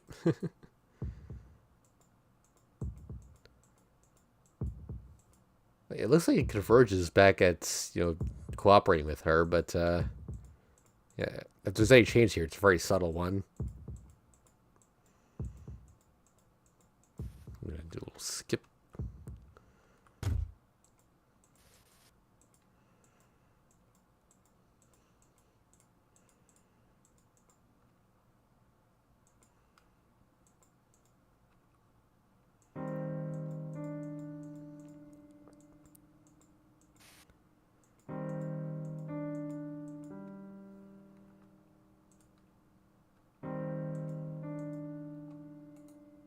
Put down a save since I think we're getting close to a choice here. Oh, here we go. Yep. Skip. Okay. There's another weird,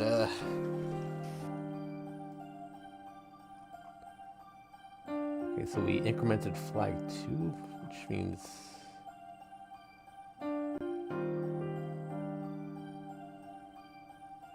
Okay.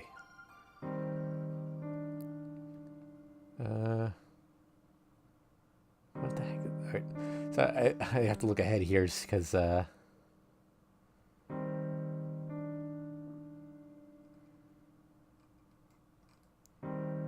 picking one of these sets of flag, and I need to make sure that flag doesn't lead to anything bad. Okay.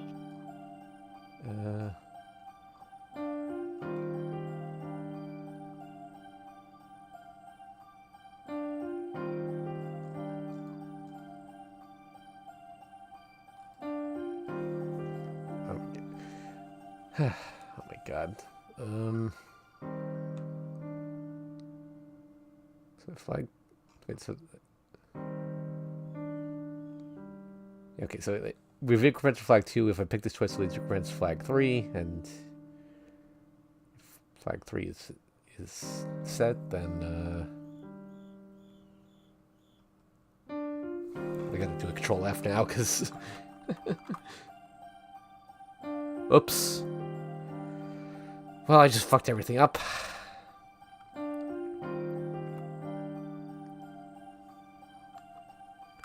Is the screen still there for you? I see it. I'll cooperate. No, I won't. Okay. Escape somehow? I accidentally hit the F button while the window had focus, which made it go full screen, and that messes up all my stuff. Because this game does not like to go full screen. I'll have to fix that stuff later. Alright, let's try it again. Flag 3.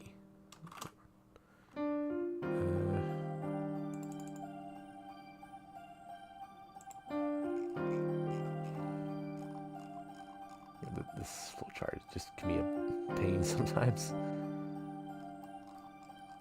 Okay, it doesn't look like...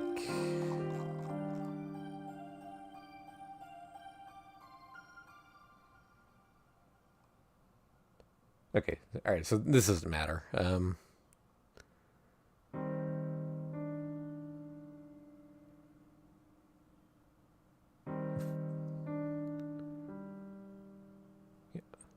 Escape somehow.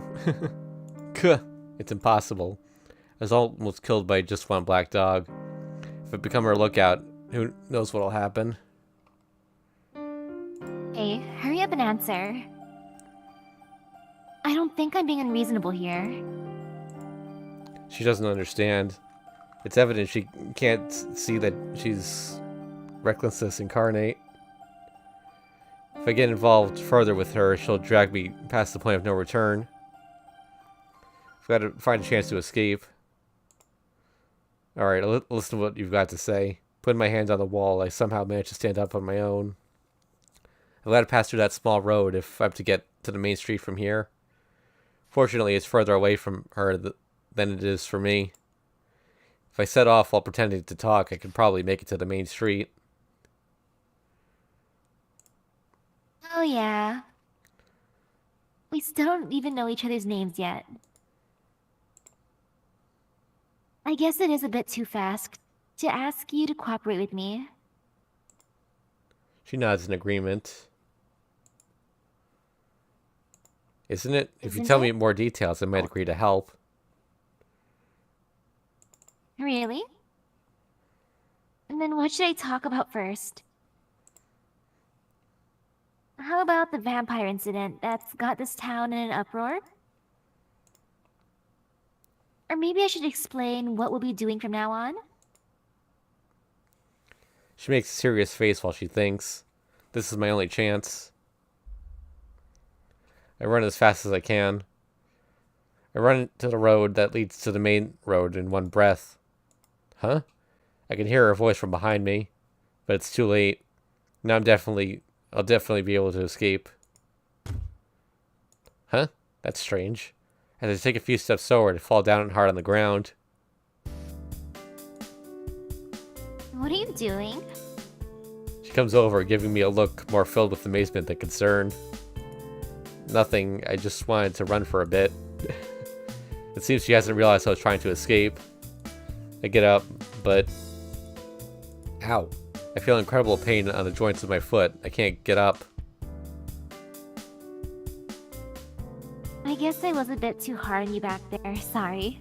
If I had softened the blow a bit when I pushed you, you might not have sprained your foot like that. Might not? Listen, I wanted to complain about her pushing me, but if she hadn't, the black dog would be chewing my neck by now, and that would have been the end of me. It's okay, I'm grateful. Thank you. But why did you want to start running? Weren't we having a conversation? No, that's... I can't exactly say it was a matter of convenience. She stares at me. This is bad. You'd have to be a real idiot not to understand what I was doing. Hey, that was an indication you wanted to cooperate with me back then, right? I can't answer. I said I would listen to her, but not cooperate. I don't want to lie. Answering her question requires a definite no.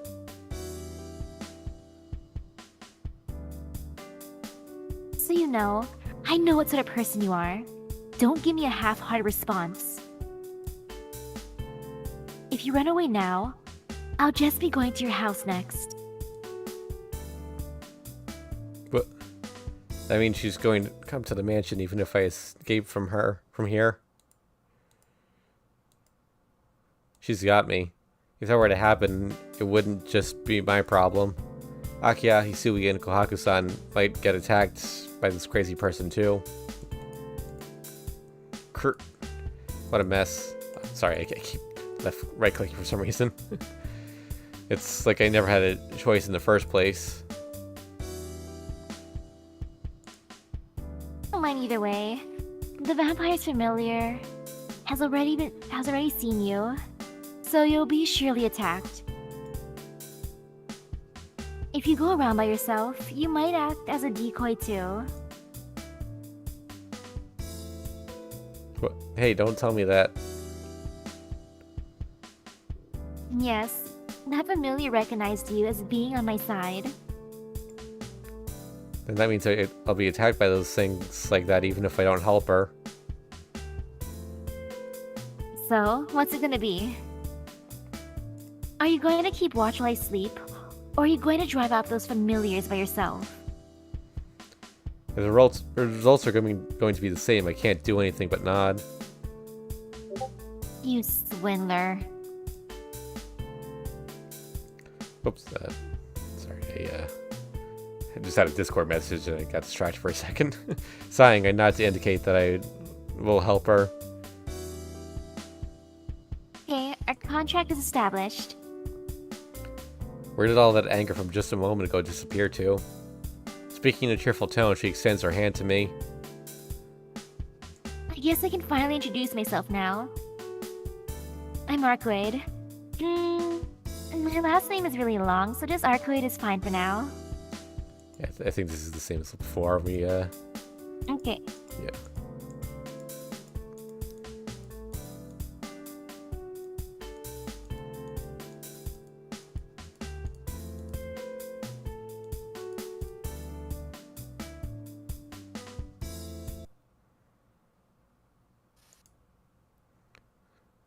Okay, I think this is... So if I'm reading the flowchart correctly, this should be a new scene. Because we set the flag with Ciel. As we walk out the back alley, Arcueid, knits her eyebrows and gives me a suspicious look. Shiki, are you a Christian by any chance? I have no idea what she's talking about. Chris-chan? What? It's with that question all of a sudden. I don't know any girl who's got a name like that. I see. I see. Oh, yeah. Then I must have been misunderstood. After seeming to have made a decision, she turns towards the office district. Okay, let's go. We've got to find a safe place for now. Arcueid begins walking. Okay. There's no way I can back out now. Sighing, I follow after her. Right, skip. Okay. Interesting. So, apparently, setting flag 3 sets this to an automatic bad end, which is the first one. But like, if we didn't set flag 3, then we would have a choice to go to the bad end. Weird. Yeah. All right. But yeah, let's not do that. Still can't leave her alone.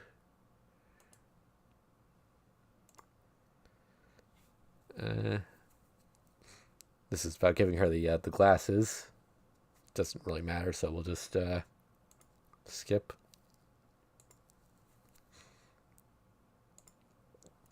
All right. Isn't this where the shark comes? Yeah, I think so. Yeah. Oh, okay. So this diverges.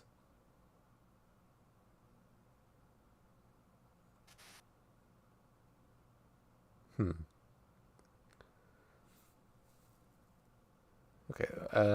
So I'll try to process this list here. Okay, so I think we're on this route because we have more CL points than Arcueid points.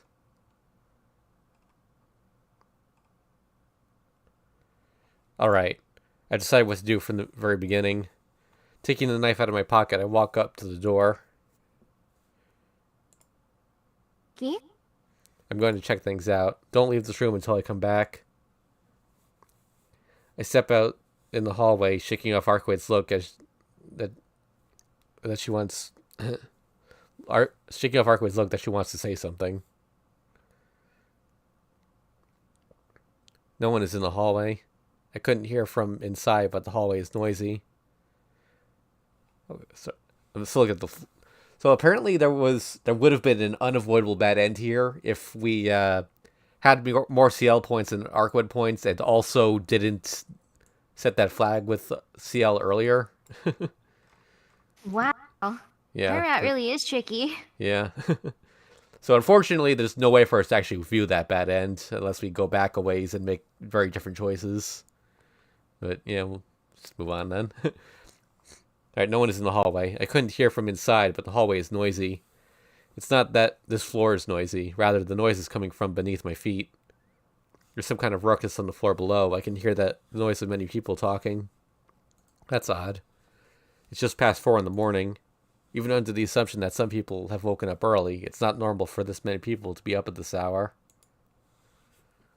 Doesn't look strange so far. I walk down the hallway. The noise from downstairs is like the sound of ocean waves. Noisy and yet very solitary and inactive. My fingers gripping the knife feel numb. A chill runs over the back of my neck. There's something near my temple. Pain emerges from the back of my eyes. Enduring it, I walk down the hallway. It hurts. My eyes hurt. My head grows heavy, and I feel a drifting sensation, like I'm about to collapse right here. Yeah, I know what this is. This is the feeling I get right before I collapse from anemia. It hurts. It hurts. Unable to withstand it any longer, I remove my glasses. Alright, so I think this is the same.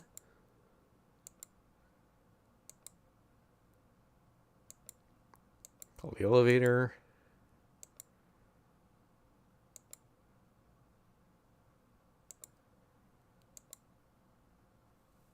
Damn it, what's up with it? The elevator is awfully slow. Something, a shapeless shadow like premonition of something fatally irrevocable clings to me. 10th floor. Just one more floor until the elevator reaches this one. Hurry up. My breath catches. I realize all the noise I heard from below is now long gone. With a ridiculous electronic ding, the elevator arrives. The door opens. There's no one inside. The interior of the narrow steel box is surprisingly clean and tidy. I enter and press the button for the 10th floor. With a heavy noise, the elevator descends. Just one floor down, but it feels awfully far. The current floor display shifts to show the 10th floor. Finally, suddenly, the world is engulfed in darkness. Darkness. Total darkness. Pitch black, utterly without light. In that, all I can see is a faint glimmer of the lines of death. Why? My breath freezes in my throat.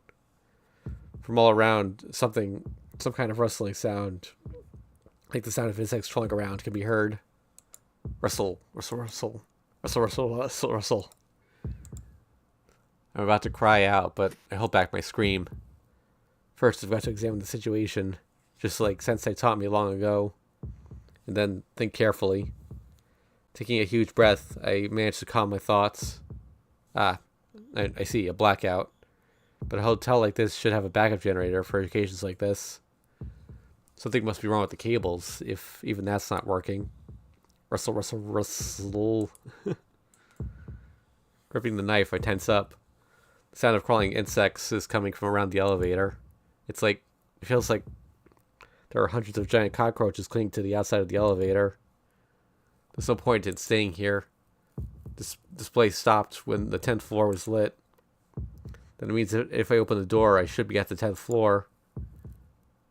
Guess I'll cut it, I whispered to myself. Thrusting the knife onto the only line I could see, I cut apart the door of the elevator. Against the door opens. I am enveloped by a suffocating stench. The 10th floor is filled with it. It's so thick, just breathing it is enough to clog my airways. But even so, if I were to take a step outside, I would be on the 10th floor's hallway.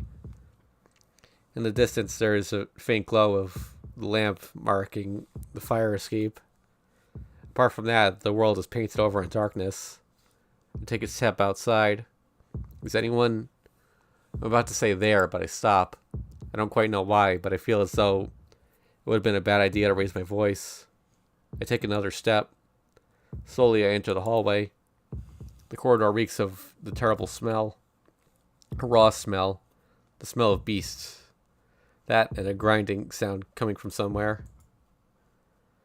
There's been a stinging pain in my neck for a while now. The darkness is frightening. The silence is frightening. To find out what happened here is more frightening than anything else. The pain from the back of my neck is running to the top of my spine. Right, the pain from the back of my neck running to the top of my spine holds back my nervousness. That throbbing pain, it's the price of my desperate attempts to repress the urge to just scream and flee. Rustle, rustle, rustle. Grind, grind, grind. Scratch, scratch, scratch. Ha! My breathing goes wild. My body is drenched in sweat. Knife in hand, I'm unable to take another step. I have the feeling that if I were to move even a little, I would see something unimaginably horrible. Pant, pant. But I'll really be in trouble if I don't get back upstairs. Stay on this floor is worse. Feels like each second passing is grinding a year off my life. That's how fast I feel death closing in on me. My breath comes quicker and heavier. Fortunately, I can see where the fire escape is thanks to the lamp. It's down the end of the hallway.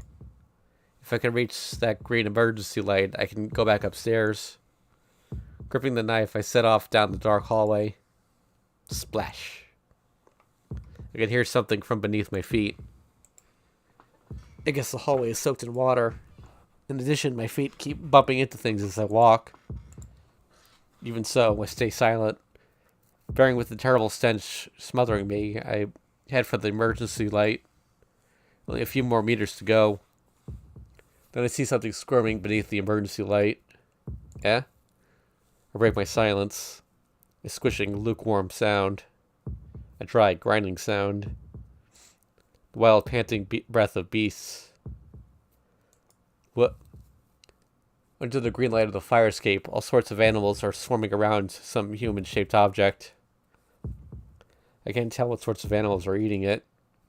The hallway is dark and the emergency light is too weak. That's why all I can gather is this image. Numerous cockroaches are devouring the human corpse while emitting a laughing, buzzing sound. That's the only way I can make sense of this nightmare. Rustle. There's a noise coming from the direction of the elevator. Ha! I turn around. Perhaps it's because my eyes have adjusted to the darkness. Or maybe it's thanks to the light from the fire escape. But I now see exactly what sort of condition the hallway I just passed through is in. The hallway is a sea of red. Lying around within the sea are human arms and legs. The soaked hallway. Scraggy, hard objects which I felt in my legs. It must have been what I was stepping on. My mind goes blank. The hallway is red only on the floor. Clinging to the ceiling and walls are all sorts of black things. It's not because there are no lights that they look black. They're black to begin with. They don't seem to have any solid shape, sticking to the ceiling and walls like some sort of liquid. But I know they're animals from the eyes. The glinting of eyes of many beasts-like forms are trained on me, the only surviving human. Yeah, I managed to suppress my scream. The beasts are staring at me intently. They hold their breath, waiting to assault me the moment I scream out. Ha! I managed to regulate my ragged breathing.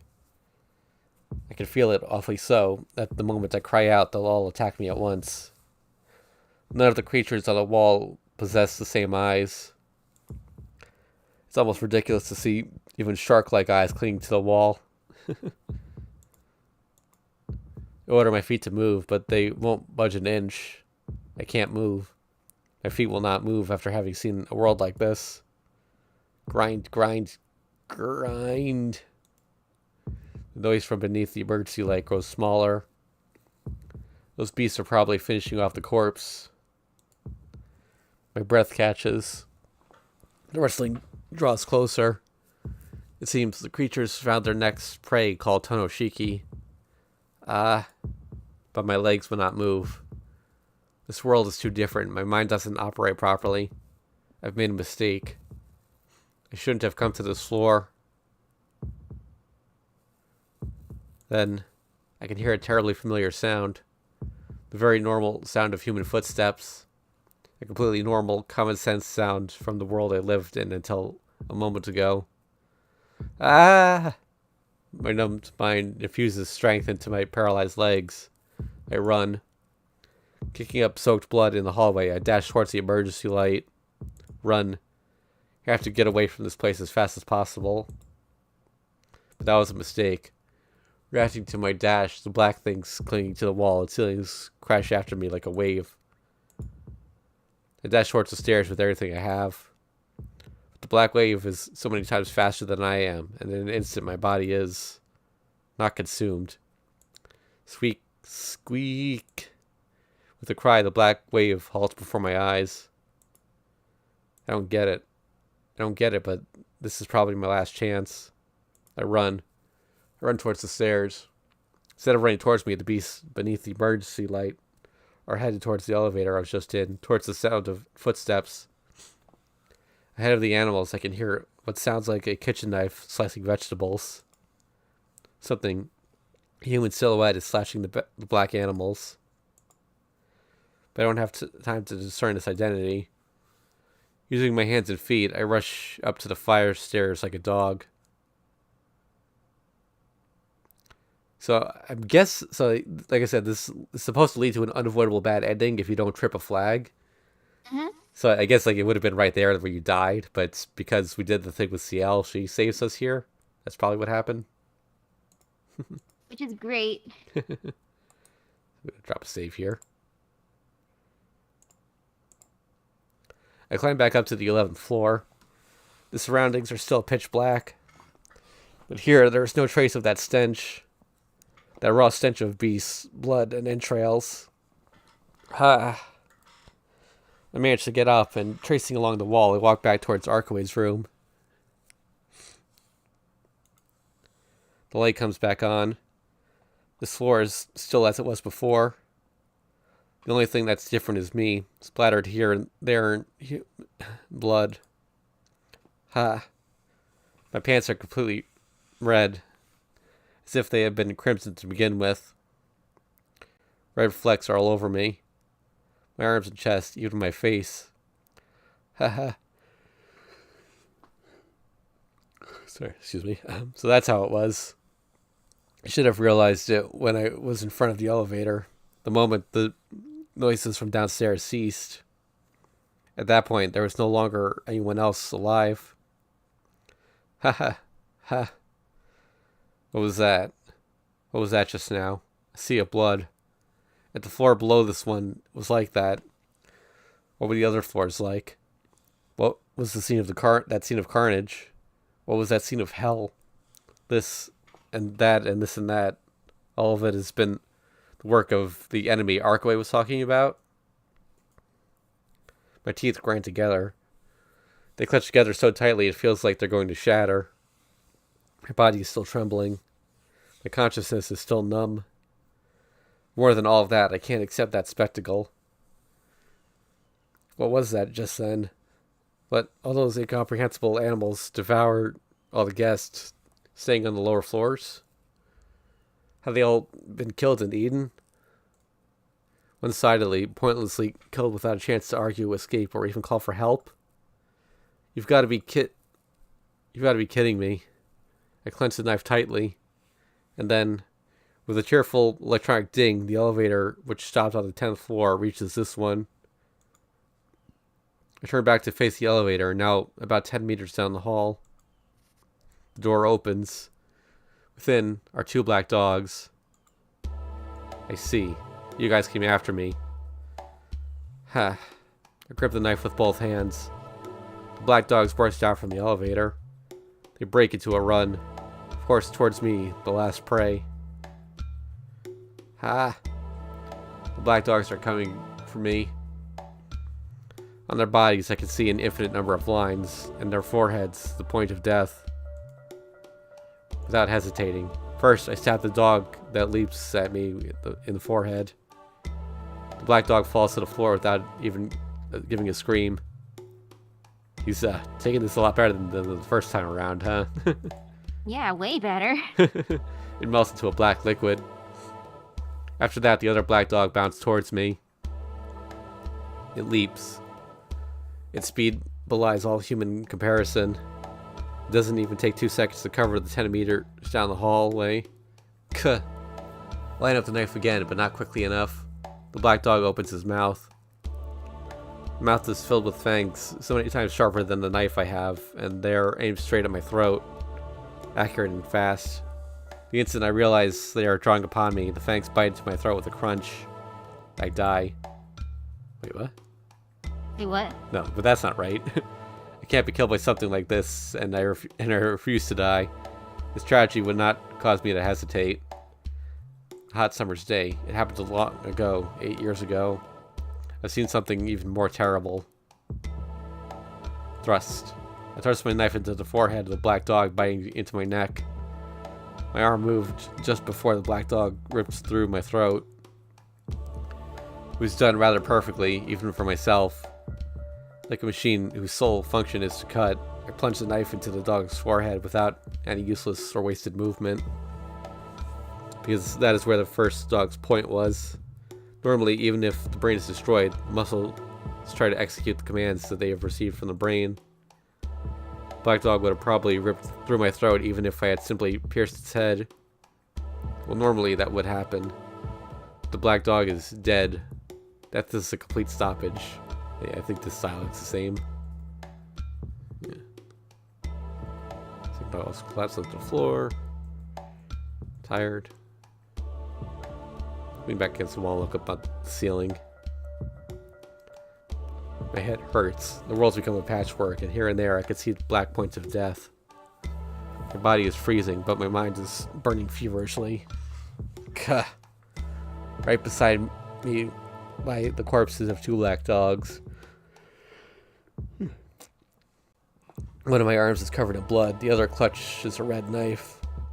Also, there are quite an uncountable number of dead bodies downstairs. Ha ha ha ha ha ha. All I can do is laugh.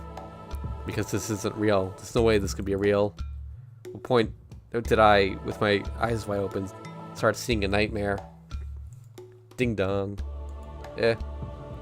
Terribly out of place, cheerful sound rings out. Damn it, what's with this headache? I stand up, enduring the pain in my head, and look towards the sound. Elevator? Seems the sound is on the other elevator coming up. The door opens. Inside stands a man wearing a black coat. Check the flowchart here. Have we reconverged?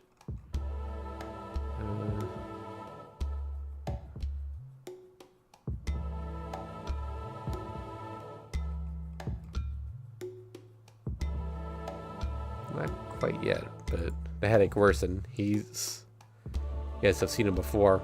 I'm sure I've seen that man before. Silently, he walks towards me. You. Ready my knife as I glare at him. But he doesn't react at all as he walks towards me. It's as if he doesn't notice me at all. The distance between us shrinks, just a little more, with barely 1 meter behind us. The man finally seems to notice me. Those blood, yeah. Let's just skim through this, see if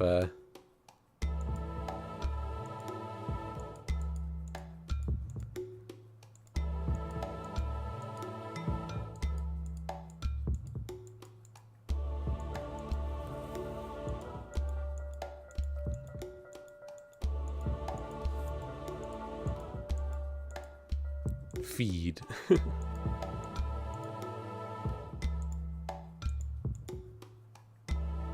Crocodile mouth, remember that.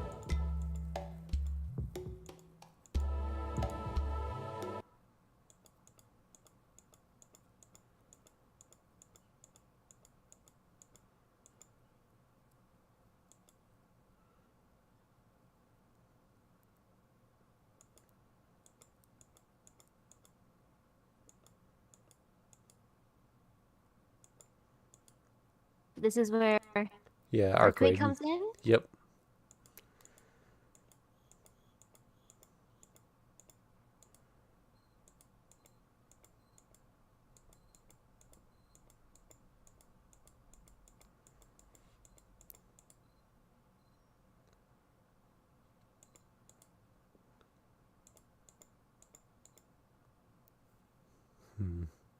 Yep. I think this is also the same.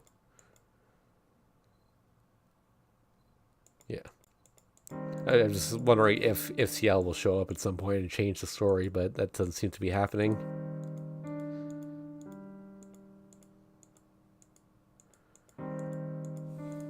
Let's do a little skippy.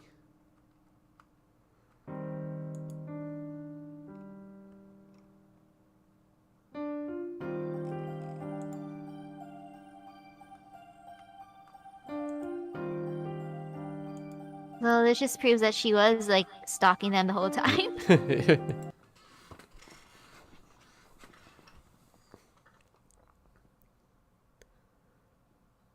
Okay. Let me put a save down here.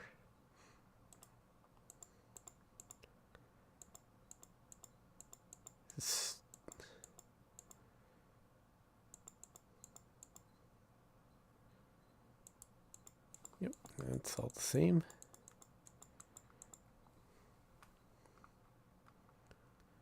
Why is it not saying this is a new scene? Or this an old scene, rather.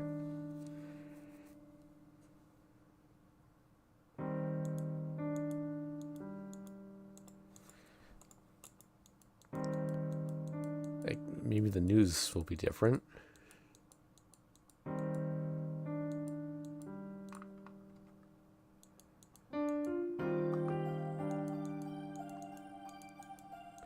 So I think once we get to the sister and twins route, like that diverges much earlier in the story. We haven't actually gone onto the Ciel route just yet. We're still on Wow. the yeah.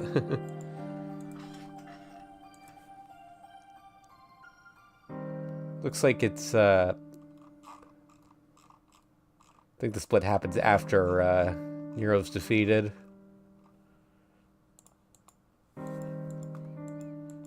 At this point, we're kind of just gaining points with Ciel.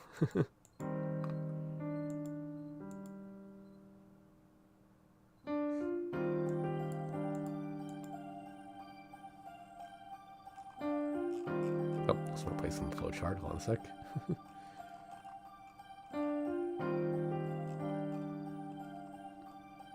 Okay.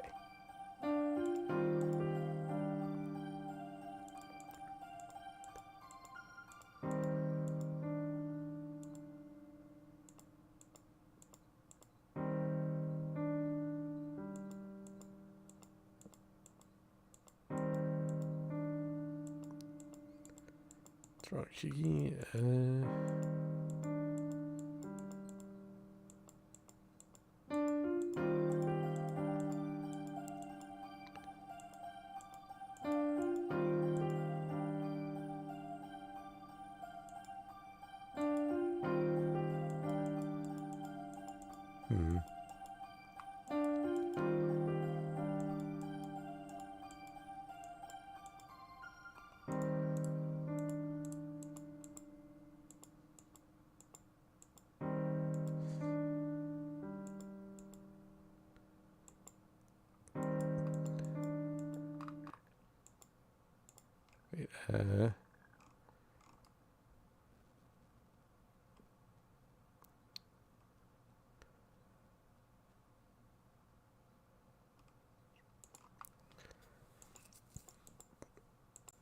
Wait, yep. Okay, yeah, I thought I remember this line.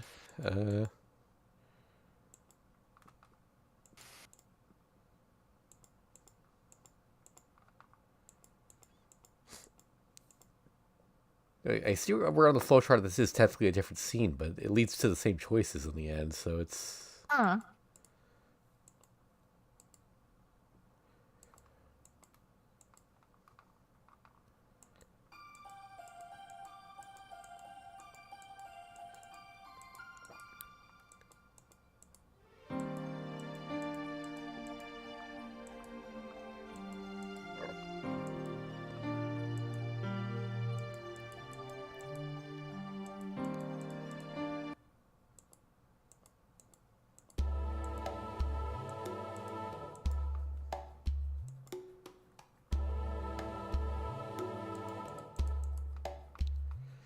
I don't want to keep do a full fast forward in case there's like some extra dialogue, but I'm not seeing anything.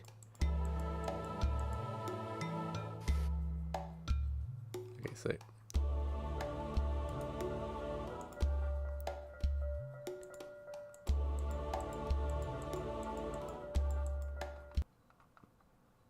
okay.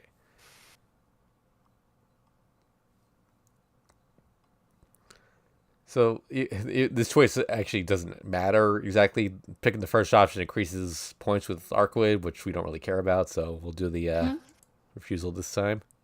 I refuse. I can't stand up to that monster. She told me to be your shield and watch over her while she sleeps, but I couldn't even do that. Well, if I were to fight with her, I would probably just get in the way. Arcueid. Sorry, but I can't. He's too different. Even if I fought him, I wouldn't even be able to scratch him. What? Really? I'm not sure where she gets that from, but she tilts her head as if doubting me. I'm glad you think so highly of me, but I can't do it. Our promise was just for me to watch over you for one night. I want to have anything more to do with that monster. It may be too late. Nero met you. Even if you were no longer with me, I don't think he would leave you alone. She speaks slightly as if discussing some third party.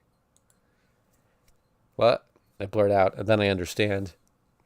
If Vampire Nero is the one killing people in this town, there's no reason for him to leave me alone once I saw his face. Faster than Nero. He can't move during the day, and you're right in front of me. So it's overwhelmingly in my favor. What do you mean? Oh, nothing. I was just thinking that if you're going to run away, I would just kill you here. Arcueid smiles as she jokes around, but she also seems serious. Her smile doesn't fade. She really seems intent on coercing me. You devil. I'm trapped. If I'm going to be attacked either way, then there's no other choice but to help Arcueid. Look up at the ceiling and take a deep breath.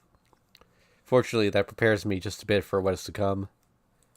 Okay, I'm ready. Come to think of it, there was no running away from the time I met you.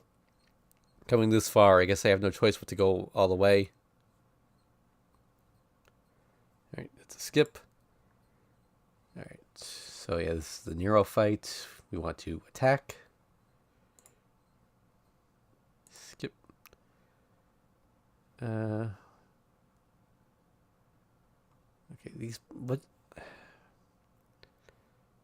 yeah, these both seem to lead to the same spot. Yep, skip that.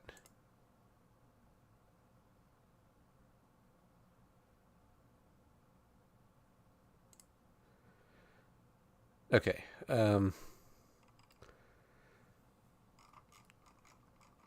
So at this point, we seem to diverge. So Nero's defeated, and it would diverge for a while onto a separate Ciel route that reconverges later, and then Okay. yeah. I'm exhausted. I collapse onto the ground. I fall on my rear and try to keep my body up with my hands. My right hand finally lets go of my knife. Cold. I'm cold. My pain is numbed. It feels almost comfortable.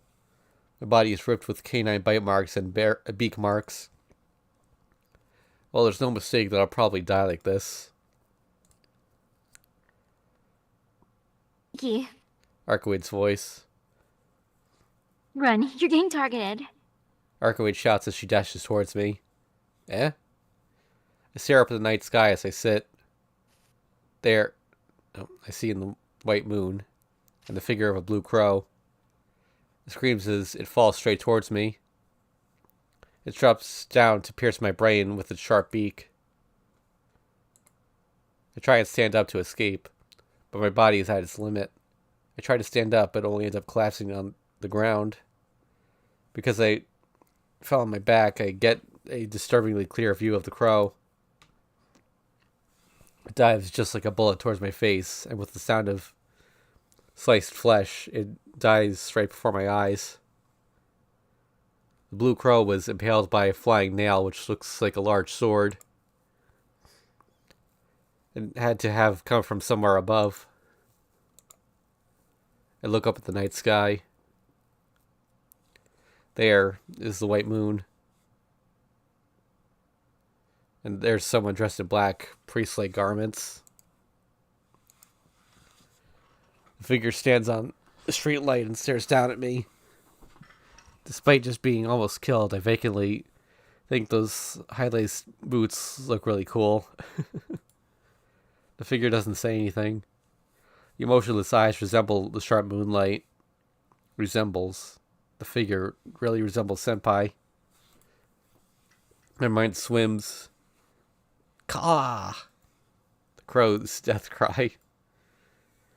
And I close my eyes quietly. I keep bleeding. In my groggy state, I can hear Arcueid and someone else arguing. Cannot leave it to you. I will heal him. A horribly hostile voice. Don't do anything that you shouldn't. This is mine, so it doesn't concern you. Arcueid sounds the same too. She sounds the same, but I wish she wouldn't selfishly make me her object. Yeah, certainly does not concern me right now. However, I do not think you can heal such wounds. All you can do is watch him die. Or, do you intend on making this young man one of your subordinates? Arcueid Brunstead? Do you think I would do such a thing? I can hear more than hostility in their voices. There's so much tension. I expect another fight to the death to start. Then please be quiet. With those wounds, he cannot last long. I really hate you. You should disappear. You should just disappear before I kill you. I really hate you as well. You don't need to tell me anything. I plan on leaving once his wounds are healed. You yourself should disappear before I kill you. I can't stand seeing you around. A conversation full of tension and hostility. My mind goes totally blank.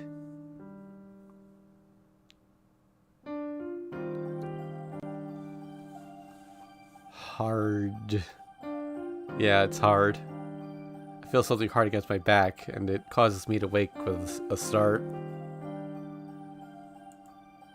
Huh? Arcueid? I look around. In the park, I'm in the park lying on a bench. I look at the park's clock, and it's past 1 in the morning. I guess it hasn't even been an hour since then. Arcueid looks at me wordlessly. Or maybe it's more than like a glare. Arcueid? Arcueid doesn't respond. I don't know why, but she seems really angry. No. For now, I stand up. Oh, my wounds are healed. I was so bloody and cut up, but there isn't a single scar anywhere. There isn't any pain either, as if my fight with Nero was all a dream. But that was no dream. Then this must be Arcueid. Don't tell me you used another part of Nero's body again. No, unfortunately not. It would have been a quick fix, and you would have gotten stronger with it too. But since you killed Nero completely, we can no longer use his body. Really? I guess you healed me in another way then. Wow, I really am back to normal. I don't feel pain or dizziness. Just how in the world did you do it, Arcueid? Oh no, I wasn't the one who healed you. She exclaims and looks away, displeased. Huh? It seems that's the reason. But if she wasn't the one to heal me, then just who did? Ah, there was another person. Someone who helped me. That woman in black garments who resembled Senpai far too much. Arcueid, where is that person from before? Still looking displeased, she looks away and ignores me. Hey, Arcueid, I'm asking you what happened to that person from before. I don't know. I didn't see anyone. She turns away and pretends not to know anything. Hey, you just said you weren't the one who helped me. If it wasn't you, then who else could have done it? Oh, enough already. I said I don't know, so I don't know. Oh, it seems she's taking it out on me. In the first place, why are you so interested in that person? It doesn't have anything to do with you, right? There is something. It was dark, I couldn't really tell, but that person looked like someone I know. That's just a coincidence. Just forget about that person. If you talk about it again in front of me, I'll really get mad. Ending quickly, she looks away. Why are you so angry? I should be the one getting angry. I just want to know who that person from before was, that's all. Fine, I got it. I won't ask anymore. Besides, our partnership ends here anyway. Eh? Isn't it obvious? We defeated the vampire who did as he pleased in this town, so my responsibility is gone now. I have to get back home soon, or Akiha will yell at me. I think it's about time to cut it off, Arcueid. You're right. Now that you mention it, it's already this late, too. Arcueid nods. Alright. I also nodded understanding. As I nodded out of understanding, but there's still something lingering. As if I regret parting with her. That's ridiculous. She's a vampire and I'm a normal human. If I associate it with her anymore, something will happen that I can't take back. Bye, Arcueid. Raising a hand, I step away. There was a lot of horrible things that happened, but it was pretty fun too. So, take care of yourself. Yeah. It is late, and you have to get back home. Good night. Till next time, Shiki. I think she just said something odd. I tried to say, "This is the last time, idiot," but I stopped myself. Well, there are a lot of problems, but she is quite an interesting person. I speak as if trying to convince myself, but it's the truth. So even if I just, once in a while, if it is just once in a while, I feel like if by some chance we got to meet again, it wouldn't be a bad thing.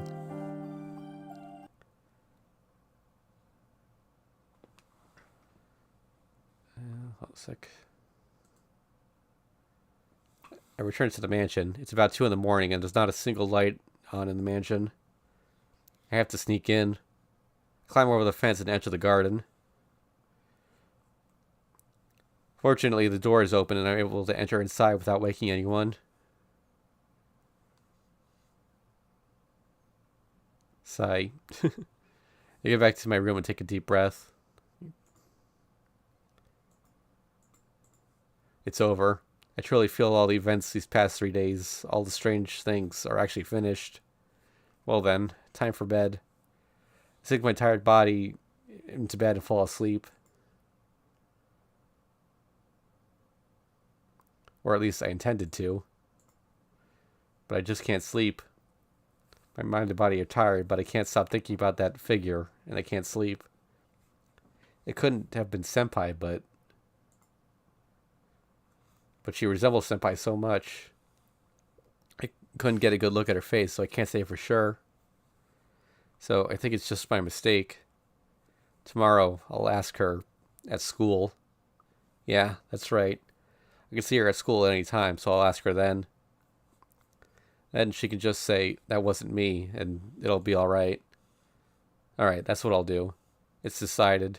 Now then, if I just read a boring book, I'll probably fall asleep.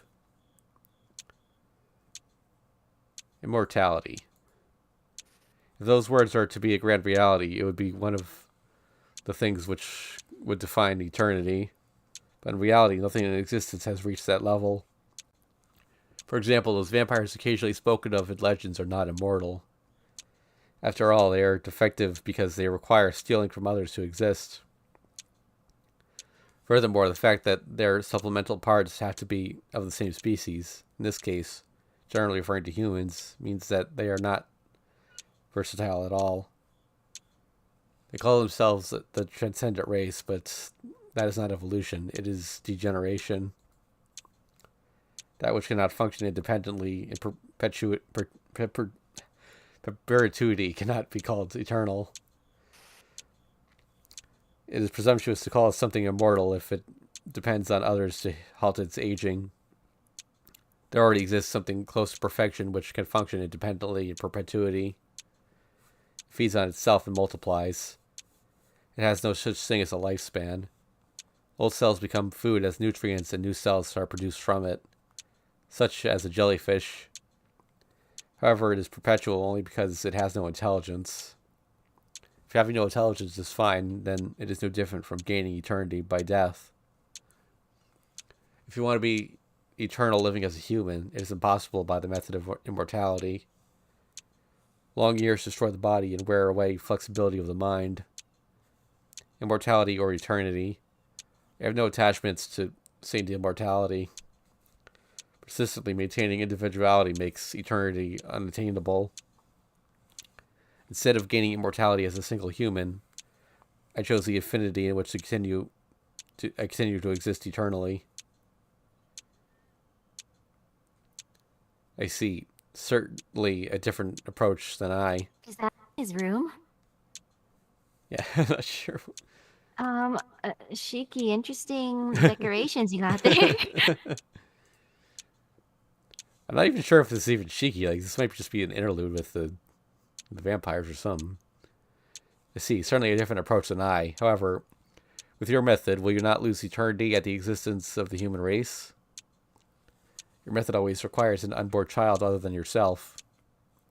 Yes, that is true. Yeah, I think this is like Nero and Roa talking to each other, maybe?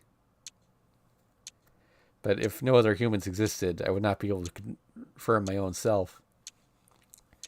So, if humans become extinct, then continuing to live would be worthless.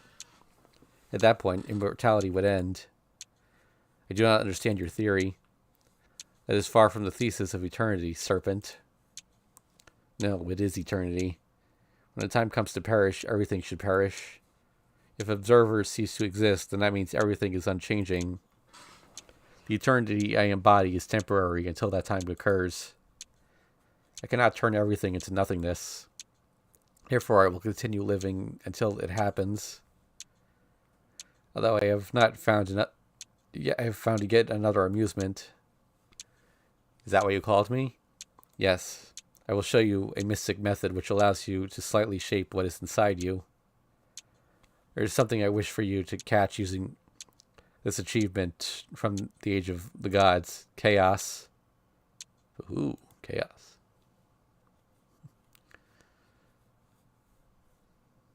Roommate? So you said you had to go after 3 hours today, right? Yeah. All right. So Which yeah, is like, actually, this is perfect. yep. All right. So we'll call you here for today. Thanks for watching, everyone. We'll be back on tomorrow, same time. See you then.